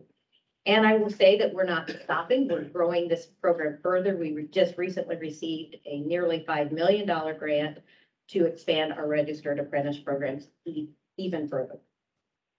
We know what drives the state of Indiana, it's advanced manufacturing, and we lean in as Indiana's top producer. Almost half of all the credentials in manufacturing are awarded through Ivy Tech.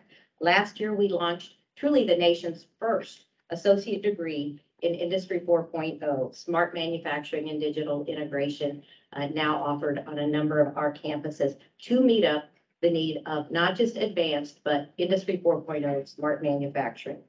While this degree was fundamental to the new EV battery and semiconductor industries, Ivy Tech is already working side by side with Stellantis and Skywater and Purdue to develop and deliver exactly the training and the credentials that are needed by these advanced industries and the economy of tomorrow. While we can operate at scale across 19 campuses, we also have the ability to take a regional approach, and you saw much of that happen with the many Ivy Tech projects embedded in communities with the Ready grants. Okay, here's something you should really celebrate, and the commission gets much credit here as well, as does the General Assembly Representative Saunders, for the Workforce Ready grants. Now in place for over 5 years, you can see how many Hoosiers have benefited from these Workforce Ready grants.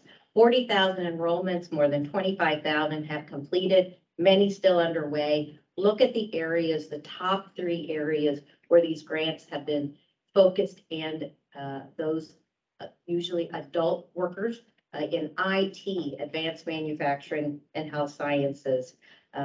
We are very proud. The thing for the state is they have only had to pay for 13,000 of these grants, as we require federal financial aid applications, and only 13,000 did not receive the Pell grants. Just got an email this morning from a young man who started with one of these Workforce Ready grants. He now has 2 associate degrees that he continued on for, and is now doing very well in his career. So the Workforce Ready grant is not the end. That certificate is the beginning for many who now know I can do college, I can get a better job, and I can do college. So we're very proud. We also know from your own research that these workers, these individuals who hold these credentials, are earning $6,800 more per year and having more success in their life. Well, overall, we do hold ourselves accountable to credential production. In Ivy Tech's own big goal is 50,000 completions. And while 2022 is not yet in the books, we're still waiting for the certification data. Now that we don't have Associate Commissioner Stacy Townsley, I'm not sure where we'll get it, but we hope we still get it. We do expect to be pushing 40,000 credentials again this year, even after 2 COVID years that were very difficult on our students. You can see our associate production remains stable across the decade, but where the big increases have come are in the certificates and certifications. And by the way, that is what industry has asked for, and that is what we have delivered. So the last part I can talk about what we see as higher education evolution, or in our case, in many cases, almost a revolution, and we will continue to do that at Ivy Tech. I want to start with, you heard some data earlier today about IU, but at Ivy Tech, we have actually 81% of our students who are leaving higher education with no debt. We think that is incredibly important for our students, and we're very proud of that. That is really a combination of many things. Certainly, it's the generosity of the scholarships that are here in the state of Indiana, but certain federal financial aid, our very affordable tuition, and to the Hoosier employers who provide that tuition assistance. Something we're very proud of revolutionizing is our Ivy Plus tuition and textbooks. So I begin with a story that when I arrived at Ivy Tech now 6 years ago, it was clear that many of our students couldn't afford buying their textbooks. And so very soon thereafter, when somebody named Dom Chase came to work for us from the commission, I shared with him that we need to find a way for our students to be able to afford their books. In fact, research shows that over 60% of college students don't buy their books at times. And at the time, there were just a few institutions in the country playing with something called inclusive tuition, very small number, most of them private. We went about and last year we implemented frozen and banded tuition, free textbooks, and summer flex scholarships. Dom Chase truly was the mastermind behind getting us there.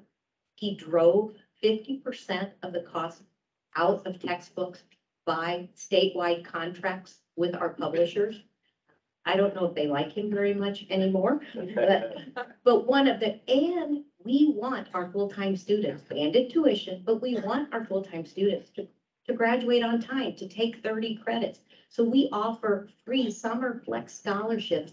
If students have to drop a class or can't get that 30 credits in their year, they can take a summer class for free. So what you can see is not only did we save $34 million for our students in those books last year, we also helped 1,000 students stay on track, taking 3,500 credit hours this summer. And what you can see there is really the improvement in success. So we're seeing those full-time students take more classes. We're seeing success of the students in the classroom, but we see even higher levels of success improvements for our Hispanic, Black, adult, and Pell eligible students. Exactly the ones who need this help the most, the ones who are struggling with how do I pay for these materials. Now, the last 2 years, we have done what really no one else in the country has done, using our higher education relief funds to pay for those books. But we have gotten the book cost down to $19 a credit hour, and we're grinding it further south. Finally, I'll just say that both our students and our faculty love Ivy Plus textbooks and tuition because it is truly a better way to learn and to teach. The other thing we're very proud of is another barrier we could take out of the way of our students, transcript releases. As many of you know, the institution, if you leave that institution and you owe them money, you cannot get your transcript. We believe that is an unfair barrier. We want our students, even if they don't come back to us, we want them to continue on. So we became last year the very first Indiana higher education institution to release student transcripts. Over this past year, more than 2,000 of our students have requested and received those transcripts so they can go back to these other institutions in this fine state to complete their college degree. We believe through that, we are more likely to see them when they have a good career, a good job, they can afford to pay that debt back. This is our commitment to Hoosier students. And finally, something I'll announce with you today is our most recent innovation, Ivy Plus IT Academy. With such a huge demand for IT talent, you probably saw the TechPoint announcement of 41,000 jobs that will be needed by 2030. Ivy Tech is launching the IT Academy this fall, working to provide accelerated boot camp style training with partners like Microsoft, Google, Apple, Salesforce. This will be the most current and market relevant IT training, engaging with employers and students to gain industry certifications and career preparation. We already have major employers clamoring for this IT Academy. They're lining up.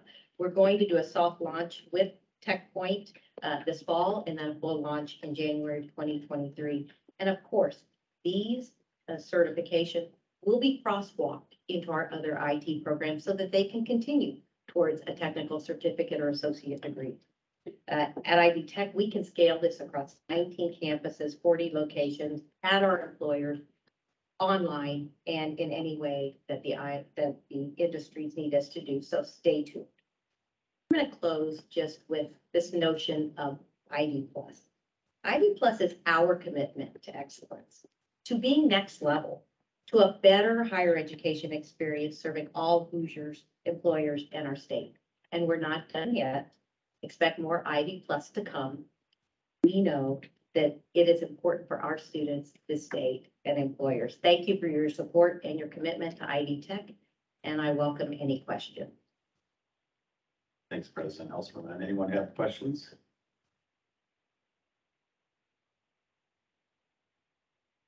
Yeah, thank you, Jed.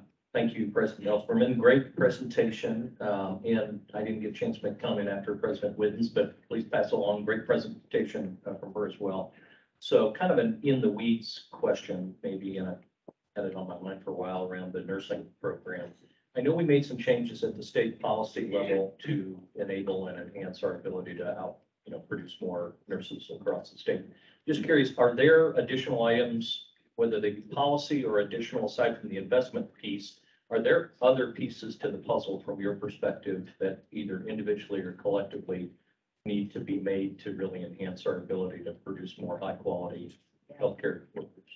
I want to compliment the legislation last year. We did in the legislature approve the changes that really needed to happen, adding more flexibility around simulation, adjuncts, how we could go about offering the programs. So right now, we don't have anything sitting at the top in terms of legislation. We have more qualified applicants than we can take in general. It will be faculty, attracting the faculty, which is why that line item is so important. We've had to make adjustments just to we filled dozens of even our existing faculty positions in order, and now we need to grow it. So I think anything that keeps, and we're doing our own marketing, so marketing campaigns that will help bring retired nurses. I will say a compliment to our healthcare providers. They are in many cases sharing faculty with us. They're master's degree nurses in your neck of the woods. Mike, Beacon Health has been a great partner and is sharing some of their best nurses with ID Tech to help teach.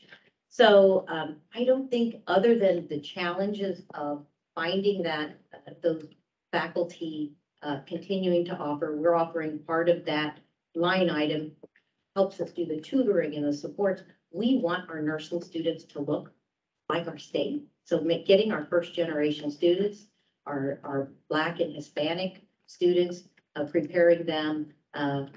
One of our most recent of that 18 million community health network has embedded a lot of preparation for the TEAS test. How do we make sure that those who have that potential to be a good nurse have the preparation so they can test in and be ready to go? So I don't know that there's anything really stopping us other than being able to support financially the growth of the program now, because we've had truly overwhelming support from our healthcare providers to help us do this. And I know other institutions like IU are also expanding nursing, but it's going to take all of us to meet the big need. Thank you very much. Appreciate your presentation this morning. I know the president of Beacon has said nothing but laudatory comments about the program that we've been able to do with Ivy Tech. My question is on a different venue, maybe. When you have a focus or a program that exists at one Ivy Tech campus but does not exist someplace else, but there's a desire to move that to that campus, how is that best affected and how can that be done? Before your time here, I worked a number of years ago to try to bring a program up to the South Bend area, and the cost was almost $2 million and could not find the funds to bring that program there. We had an employer who was offering internships and then a way for people to get into the industry in that process. I've not given up on that. I'm still working down that path with other new partners that I've been able to reach out to. So is there a process or methodology that can make that successful?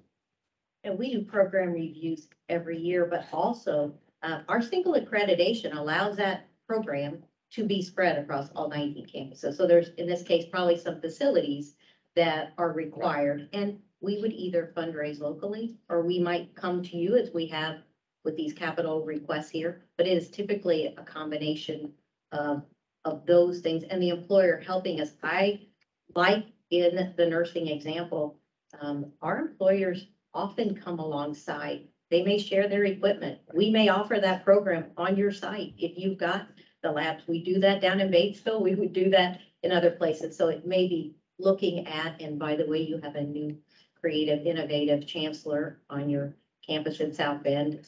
I think she would be interested in talking about that, but we want those programs to be workforce aligned. So if there's a significant demand, it's something that we typically say yes to, not no to. And then what we have to also do is look at those programs that are atrophying and not have them on all 19 campuses. So it's always a balance. And I think that's the beauty of Indiana statewide, singly accredited community colleges. We do have that ability. We will occasionally, if you're the only employer who needs a particular program, not be able to say yes to a full. But with hybrid online, we need to look at other ways of making that work for you as well. Thank you. And Mike, I welcome further conversations on that. My God. Great presentation, Dr. Altman. Appreciate it very much. Two questions. First, on the Ivy Plus and the $8 million, is that sustaining? Is that creating That sustaining? sustains it From the forever beginning. after. Mhm. It's Okay, good. Yes, and the early findings of just how effective it is, and why we did it, of course. But now seeing that data, we need all of our students to have that opportunity and hope to see that come through. No, I agree. I think that's critical for them to early on assess where they want to go and how to get there. So I think it's very important. Secondly, then, in terms of the capital request, have you prioritized those? Those are in order. Mhm. Okay. Those are very rigorously in order, that they have to head-to-head comparison. If you could only do one of them, which would it be? So those are in the priority order. Okay, thank you. Any Dr. questions? Dr. Asperman, not a question, but comment. Thank you for noting the transfer in number. I think that's critical as well. We do know that we're here to serve all Hoosiers, right? And many of us are parents. We know that sometimes those graduates don't make the best or right, or life changes for them. We want to be there. And it was nice to show so you could get an appreciation for all the students that we serve. And thanks for the opportunity to ask a second question. Follow-up, it dawned on me if you ever made that comment. Two quick ones. So that last comment about the transfer in, does that include, just curious, does that include people who are still perhaps registered at another institution and they come back over to Ivy Tech to take a class? No, those Not that it are really not guest. matters, but I was It just does not curious. include guest students. I'm gonna look to my team, but no. Guest students we count guest students separately, which is very common Yeah. in Bloomington to have. Right. Yeah. And then the other question back to the Ivy Plus, the increase of 16% from a retention standpoint. When you started this, or Chris and your team, when you started that, what was your expectation, kind of what that number might look like? I don't think on retention, we had the expectation. It was just aligning Hoosiers, aligning our students and adult workers into the great careers. You know, for us, we know there are great jobs going unfilled out there. And it is our job to align those 100%. So our expectations was the proof in the pudding, and we placed every one of our graduates into a great job and a great career and a great future. So the retention numbers are this kind of a little bit of a leading indicator of where this is going. I will say the year ago, we realized when one of our campuses had a 5% bump above everyone else in their retention. We said, well, what did you do? I said, we had every student talk to a career coach as well as an advisor, because guess what? Many of our students don't know, and they go towards something. I think, Anne, this would not be a surprise for you. And then they get discouraged because they realize they're just wandering through these classes. So the sooner we can help a student identify that career path, the more likely they are to push through the challenges they face in their education itself.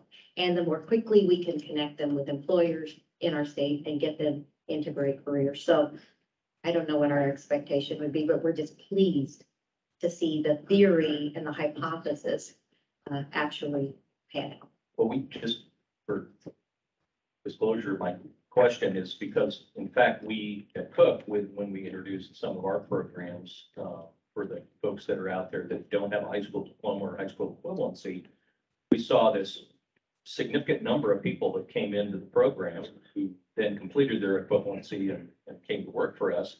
And it's like, well, folks, you could have done this without this program, that you could have done it for free. You could, whatever. And so many of the folks that went through it successfully said, well, I know my family told me I should do it, or I knew I should, but there was never, I didn't understand how it connected to a job. I just knew I should do it. But until there was a job tied to it, or until I saw the opportunity for a career, how it really would impact. So that's an interesting, I think that retention is a very interesting number. And we will continue to report on those outcomes as we continue down this road. Thank you. I would have to, I think this, if I didn't have there, that, President Ellsperman's and the team's commitment to what I always sit back and think of as critical to that effort for first of all, helping the student understand the why they're doing what they're doing, what it might lead to, how it might transform their lives. In that, you see things like retention increase. And the other was really a declaration of truth, President Ellsperman, with your leadership, to long-term outcomes. And some of you know I am a fan of the dismal science of economics. And perhaps the easiest way and hardest way to measure that is wage outcomes. And it was the commitment to go from 30-some% of your graduates earning at or above median wage to 80%. And you didn't share that today, but you made really significant strides in that area too.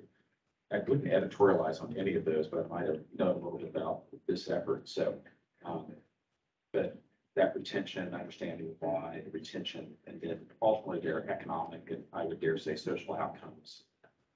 You have strong numbers on those. Yes. Outstanding presentation, Mel. Thank you very much. You had an interesting point or fact about releasing transcripts, notwithstanding a person's payment. But then you also know that you're the only institution that's doing so. So it just seems like there's a lot of insight to be gained from that and have ramifications throughout the state. So can you say more about the process or how it's working? Whether there are negative reparations, or I'm just curious. It's a huge win. Transcript release is a huge win for students, so they can continue on. I see it as like an electronic medical record. You ought to own your record, right? You achieved those credits, those accomplishments. We in the state of Indiana, we have tax intercept as public institution. So if someone was going to get a refund from their taxes, that would get intercepted. So we do receive some of that way. And we just firmly believe that Hoosiers who want to continue their education, we should allow them to continue it, to have that successful future.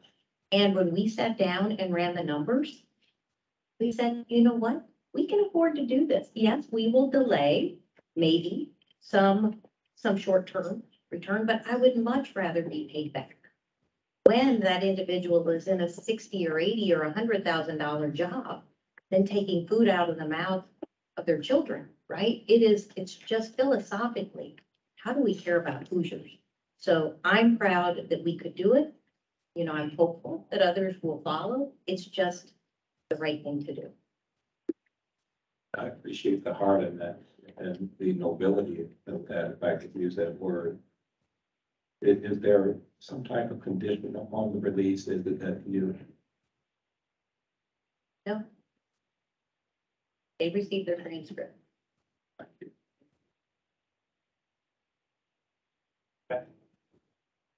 Thank you very much, President Ellsperman.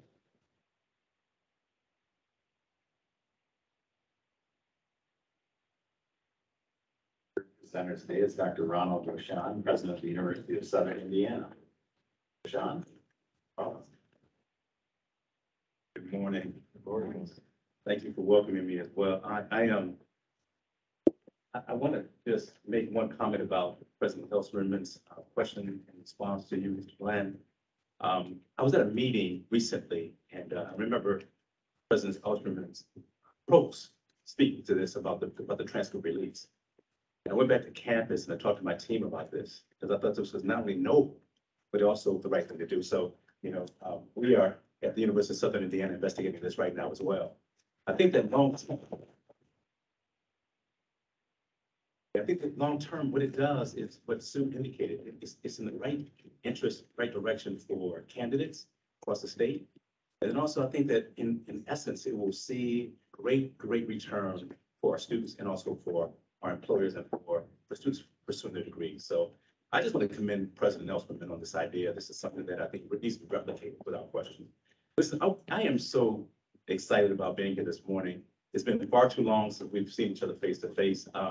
I would tell you all, in full disclosure, I, like many others across the globe, take it for granted each day we wake up and we get to shake hands. We get to see each other, we get to have fellowship, and to be in good stead with one another. I don't take this for granted any longer. Having students walk across our campus, the chatter, the energy, the healthy back and forth, it's just amazing. Something that I feed off of, and I'm just so excited to be a part of. So I want to thank you all for this opportunity. I want to thank President Whitcomb for her hospitality, her graciousness last night, a wonderful dinner, wonderful fellowship and conversation. I will tell you that real quickly, it's been fun over the last 5 years. This is my 5th year as president at USI. And I would tell you all that, engaging with my colleagues has been something that I have appreciated. So Sue Elfman, for example, has asked me to sit on a strategic planning committee for her entire system. Partnership.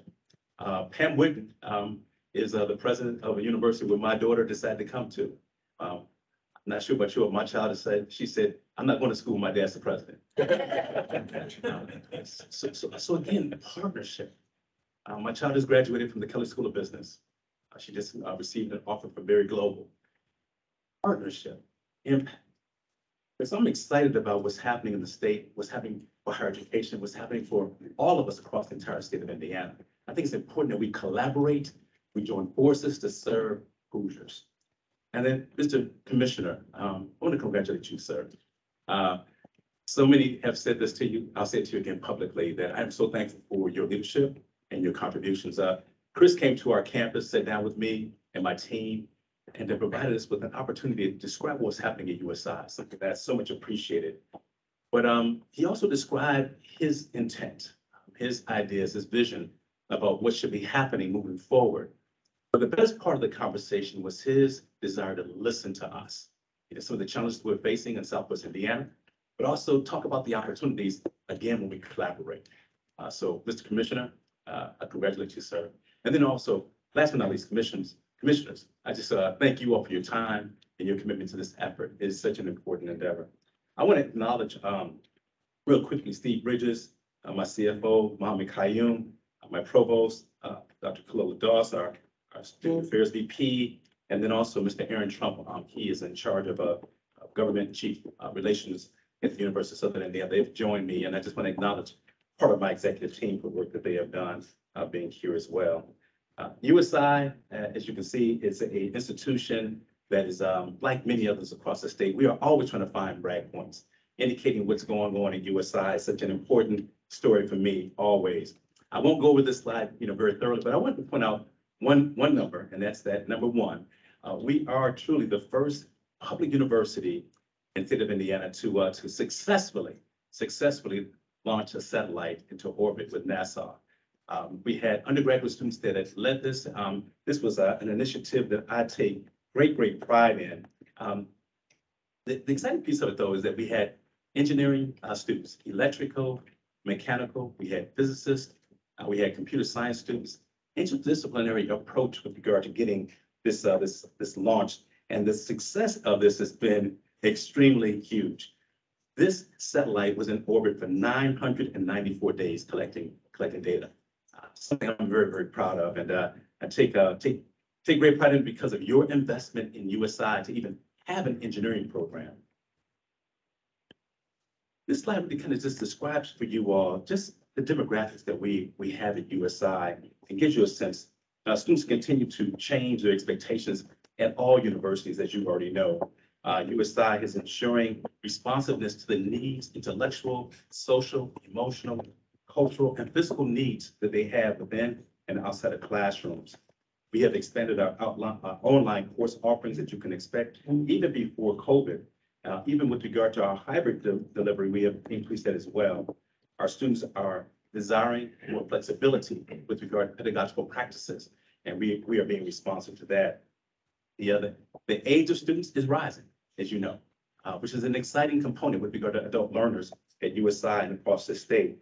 But I will tell you though, one thing that just gives me incredible pause is the reduced numbers of students who are first gen, students who are coming from urban and also from rural communities. You know, these areas are facing great challenges, and we're trying to be as responsive as possible for them. Mr. Lowry, I want to thank you though, sir, as you have continued to travel the state, you continue to speak about these particular areas of concern publicly. And I just echo, I'm telling you right now, I'm a fan, but I'm saying ditto, ditto, ditto. We need to be focused on these populations to serve the state of Indiana very effectively. This right here just gives you a sense of who we're serving.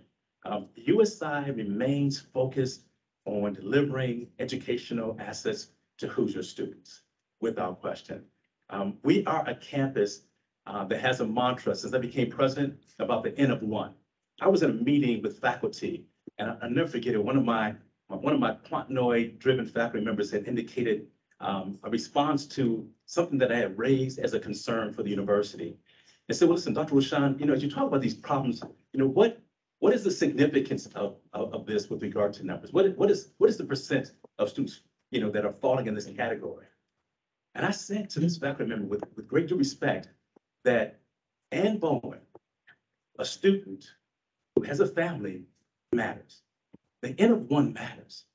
And we should be concerned about each and every candidate walking across our campuses. They have unique stories, they have families, they have backgrounds. And I want to make sure that, you know, that we are driven by that and not just by some kind of significant statistic that says we should be concerned, we should not be concerned. And so, so Commissioner Bowen, I want you to know that I congratulate you on your appointment and excited about you being the N of one at Indiana State. Yes, ma'am. This is an exciting slide for us. Some of you have come to know that USI has now converted to Division I athletics. We have worked extremely hard on making this happen. It is a process that I'm proud about because we went through a very kind of strategic planning process where we included faculty, staff, students, and also community members, you know, just dealing with what we knew would be very important with regard to our work and getting to be Division I.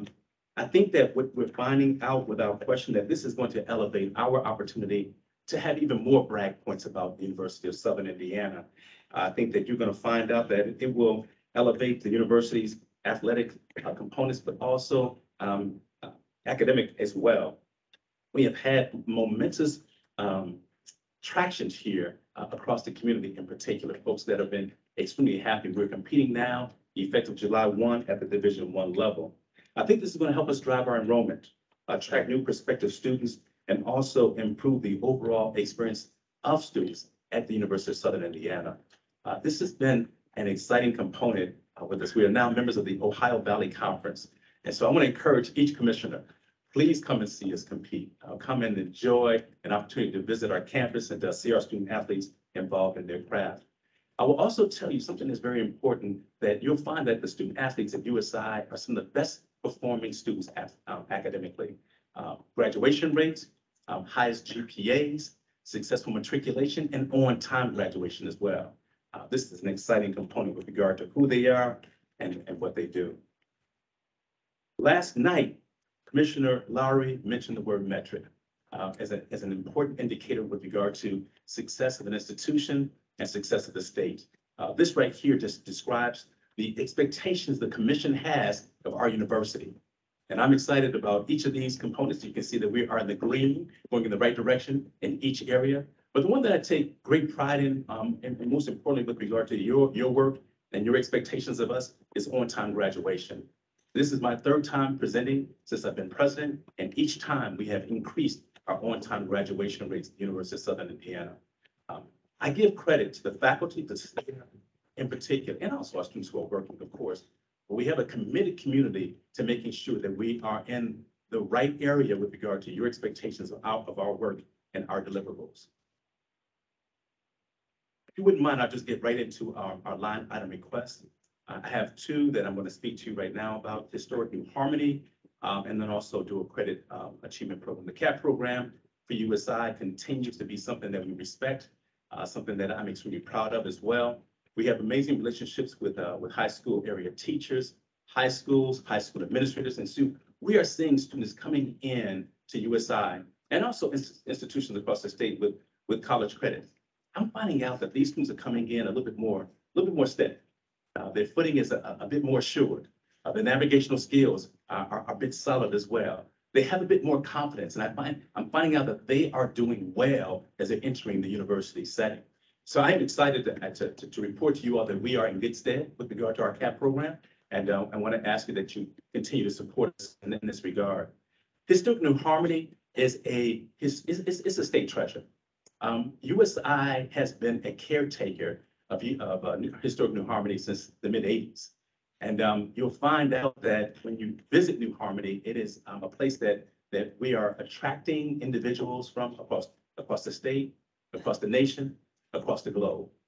One thing that's happened, though, with regard to Historic New Harmony is that the funding opportunities with regard to sustaining the operations have fallen. And so I'm asking, if you look at the amount of resources that we have secured for Historic New Harmony, I'm asking that we can actually go back and begin to revisit ways in which we can actually align with what was needed even 10 years ago, where we have fallen short. I use this term very sincerely. We are a caretaker. This state treasure belongs to the state, not to USI. And we have used operating dollars from our own campus to help sustain the necessary needs to maintain buildings and structures and resources to keep New Harmony going. So I would ask that the commission please consider the significance of that as well. We are right now investigating very critically, comprehensive health professions expansion. This reflects the amount of resources that I'm asking about. This will increase demand from healthcare providers for more graduates in a variety of fields. I've come before you before, and I've directly talked about nursing, as President Ellspermann spoke about earlier with regard to Ivy Tech. And what we've decided to do at USI is go beyond that. We want to recruit and hire professionals and professionals within the faculty to support expanded capacity, and then also expand staff that will allow the expansion of incoming classes to meet the needs of stakeholders within our community. This will include respiratory therapy, occupational therapy, diagnostic sonography, health administration, nursing again, of course, and then also data analytics for patients. This kind of expansion will only bode well for the state in the most healthy of ways. And we believe that USI can not only be an answer for the Southwest corner, but also an answer for the state of Indiana. I've indicated to everyone that listened to me, please allow USI to do more. We are an institution that's thriving because of your investment, your decisions, your strategies on listening to what we can do, coming down there, visiting our campus, recognizing our graduates has been absolutely amazing. In fact, over the pandemic months, the provost and I have met with over 30 regional CEOs, talking to them directly about what they need within their organizations. And just listen to them speak about our students, their workforce, how impactful they are with the bottom line, how impactful they have been with regard to their leadership skills, bringing them to the workplace has been nothing short of fantastic. I am proud of what's happening at USI and how we are moving this forward. And then our capital budget request really focused on a building called the Wright Building on campus. It was erected in 1967. This is the oldest building at the university. And if you come to USI, you look at the history, the DNA history of our institution, this was the building. Classrooms, laboratories, bursa, everything was the Wright Building. We have not had an opportunity to renovate this building at all without minor adjustments here and there. We'd like to go ahead and begin to really focus in on student-facing laboratories, classrooms, and pedagogical opportunities for us to be in the year 2022 with practice, as opposed to the year 1967. So I'm asking that you all consider to provide us with the resources necessary to really go back and look at ways in which we can not only continue to maintain those metrics that you spoke about yesterday, Commissioner, but also continue to enhance them, go beyond where we are and what we're doing. Pedagogical practices at USI are significant. President Whitcomb, she spoke about this being a research hub. USI is involved in applied research at the highest level possible. But we are, without question, a teaching institution. We take pride in our teaching. In fact, I've heard faculty say when I was welcomed to USI in 2010 as the provost, faculty said, if you can't teach, you can't stay. We want to make sure that faculty who are coming in with the best credentials across the country and across the globe, in fact, are not able only to do great work in their laboratories or in their intellectual spaces, but most importantly, with students, making sure that students are not leaving the classroom scratching their heads. What was that about? I remember when I was at Illinois in graduate school, a graduate student, my professor in reproductive physiology, she made me go back to the College of Ed to take classes in pedagogy. I didn't know what pedagogy was. And I found out because she was a high school teacher before becoming a professor. And one thing that she always was offended by was that we had some of the most brilliant people at Illinois who could not teach effectively. Brilliant people. And so quite often you find professors who have never taken a class on how to teach, the art of teaching, but they're teaching, they're lecturing. And so we are in front of this. We are dealing with making sure that our students are understanding what's going on. I'll tell you right now, I tell the faculty, I place the onus on your shoulders. You have the terminal degrees, you have the advanced credentials. How do we get to Ann Bowen? How do we make sure that she is matriculating successfully and doing well in class? This renovation will allow us to do the kinds of things pedagogically that are necessary to keep us in good stead with that delivery. This right here is a slide that I'll close with, my next to last slide, excuse me. It's a slide that, again, I take great pride in. I remember when I was provost, Senator Kindley was speaking to President Bennett about the kinds of requests that she was making. And he said listen, it's necessary that USI, as young as you are, we understand it. But you need to find ways to toot your own horn. You need to find ways to provide greater brag points so people can understand how effective you are.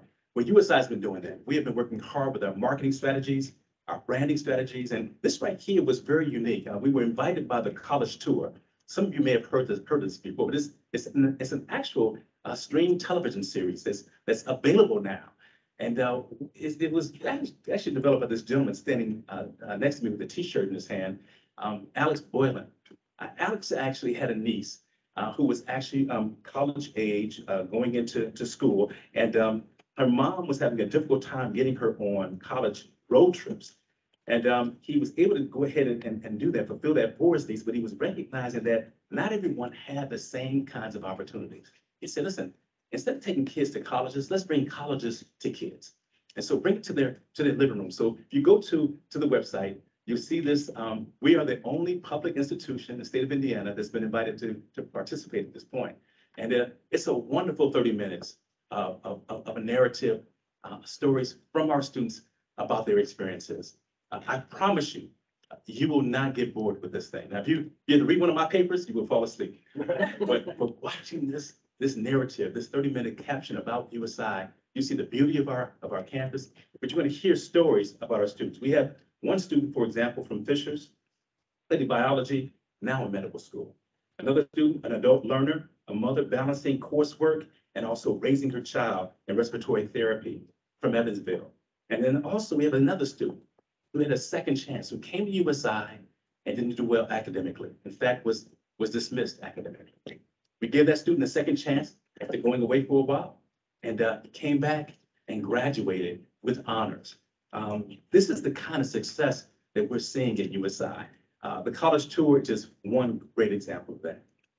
I want to thank the commission for a lot, but the main thing is for giving us the opportunity to describe to you what's important to us, what's significant to us.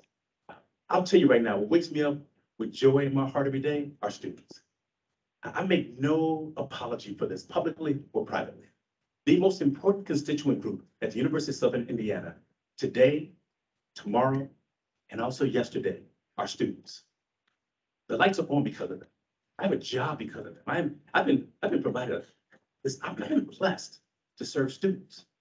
And so this is the institution that I represent, that I reflect on each and every day, that I take great pride in. So I thank you all for your interest, your commitment to higher education.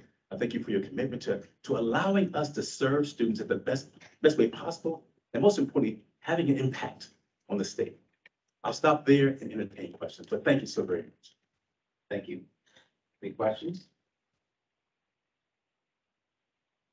Wonderful presentation, Dr. Rashawn.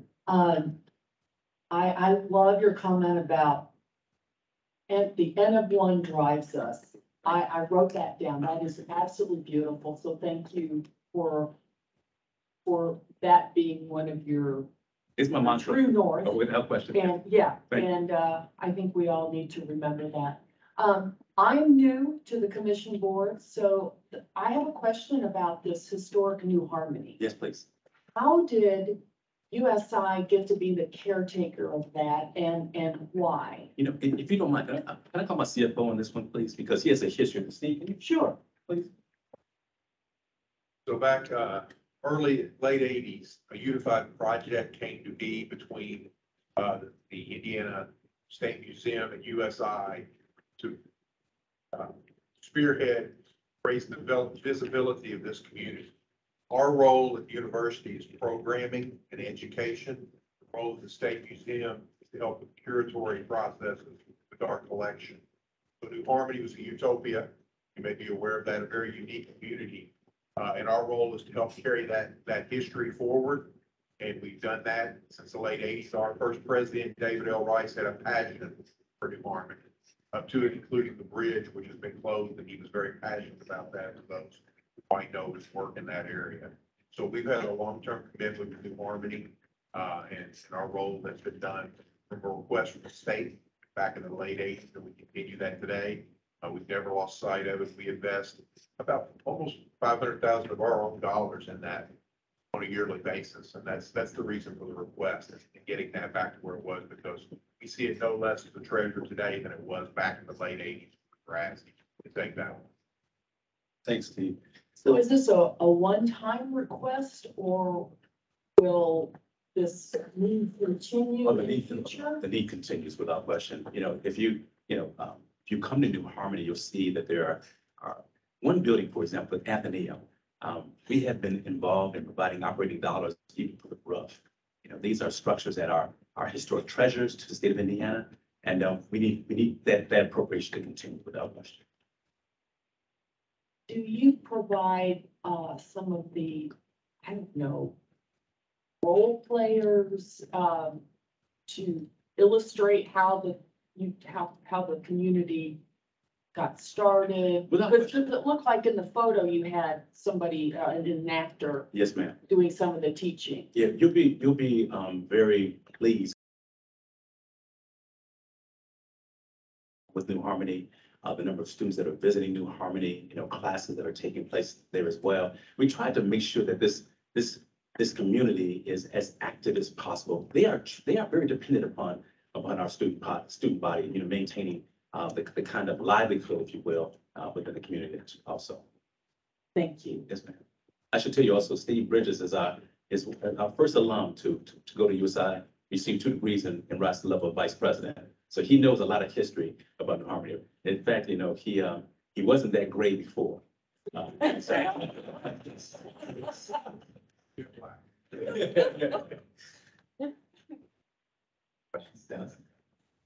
President Rashawn, Yes, sir. thank you very much for a great presentation. Thank you. I was struck by a number of your comments, but one that stood out for me more so, please allow USI to do more. So could you give us more of an insight into really what's going on in Southern Indiana? And then with that, help us understand beyond your presentation, what you see more as a vision for what the University of Southern Indiana could do to do more. It's a great question. You know, I guess my immediate candid response is that there are still very few people that have been to Evansville. Very few people that travel down to that part of the state. And there are amazing intellectual, cultural, human resources, human capital resources that are there. You know, brilliant people who are in rural communities that are really on the edge of not understanding the significance of their own worthiness and own possibility. I recall vividly going to a high school in Posey County, meeting with some young kids and talking to them about college, and many of them looking at me like, you can't be talking about me. There's no way. These are kids in a rural community that do not see themselves as being college worthy. And so I tell you that, you know, I'm looking for ways in which we can have, you know, greater traffic, greater understanding, and greater collaboration. But I know that what USI is offering our faculty and staff are able to do, we can be a very strong answer. We have one of the strongest nursing programs in the nation. One of the things I've spoken about, Commissioner Bland, is you know, finding ways in which, you know, USI can go beyond the southwest corner, but be an answer to northern Indiana. You know, how do we provide ways in which we can create those kinds of assets, you know, to central Indiana? We were once an amazing secret, a gem from 1965 that has flourished because of you all. I say that with great sincerity. Because of you, we flourished. You've given us metrics, you've given us expectation, and we have touched those in the most positive way possible. I'm asking, you know, for continued allowance to sit at the table, provide ideas, but also I can't wait to host you all in November. I am excited about you coming to that beautiful campus that you've invested in. I mean, look at the footprint. Look at it. You all have created this. And so, Mr. Bland, without question, sir, yeah, I would love to sit down and find additional ways in which I can invite my colleagues to sit at the table with the appropriate people to talk about those resources, those avenues of success for the future of the state. Yes, sir. Thank you.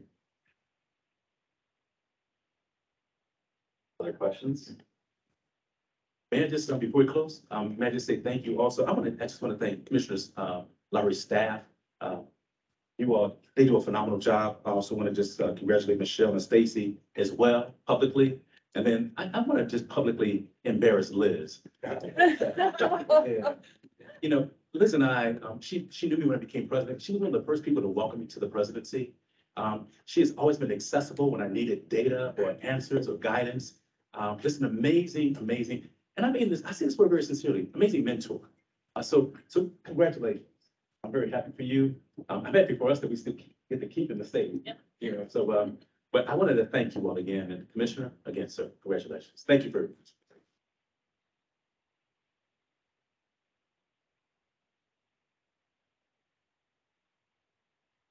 All right, we're going to switch up a little bit here. We're going to take a break now for lunch and come back and start the next agenda item at 1 sharp. So for the members, commission members, we're going back to the federal room, staff going down the hall from us. So let's try and get back here and get started right at 1 so we can keep going and catch up a little bit with some of our other agenda items. Thank you.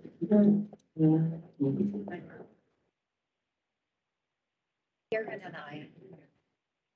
Did you?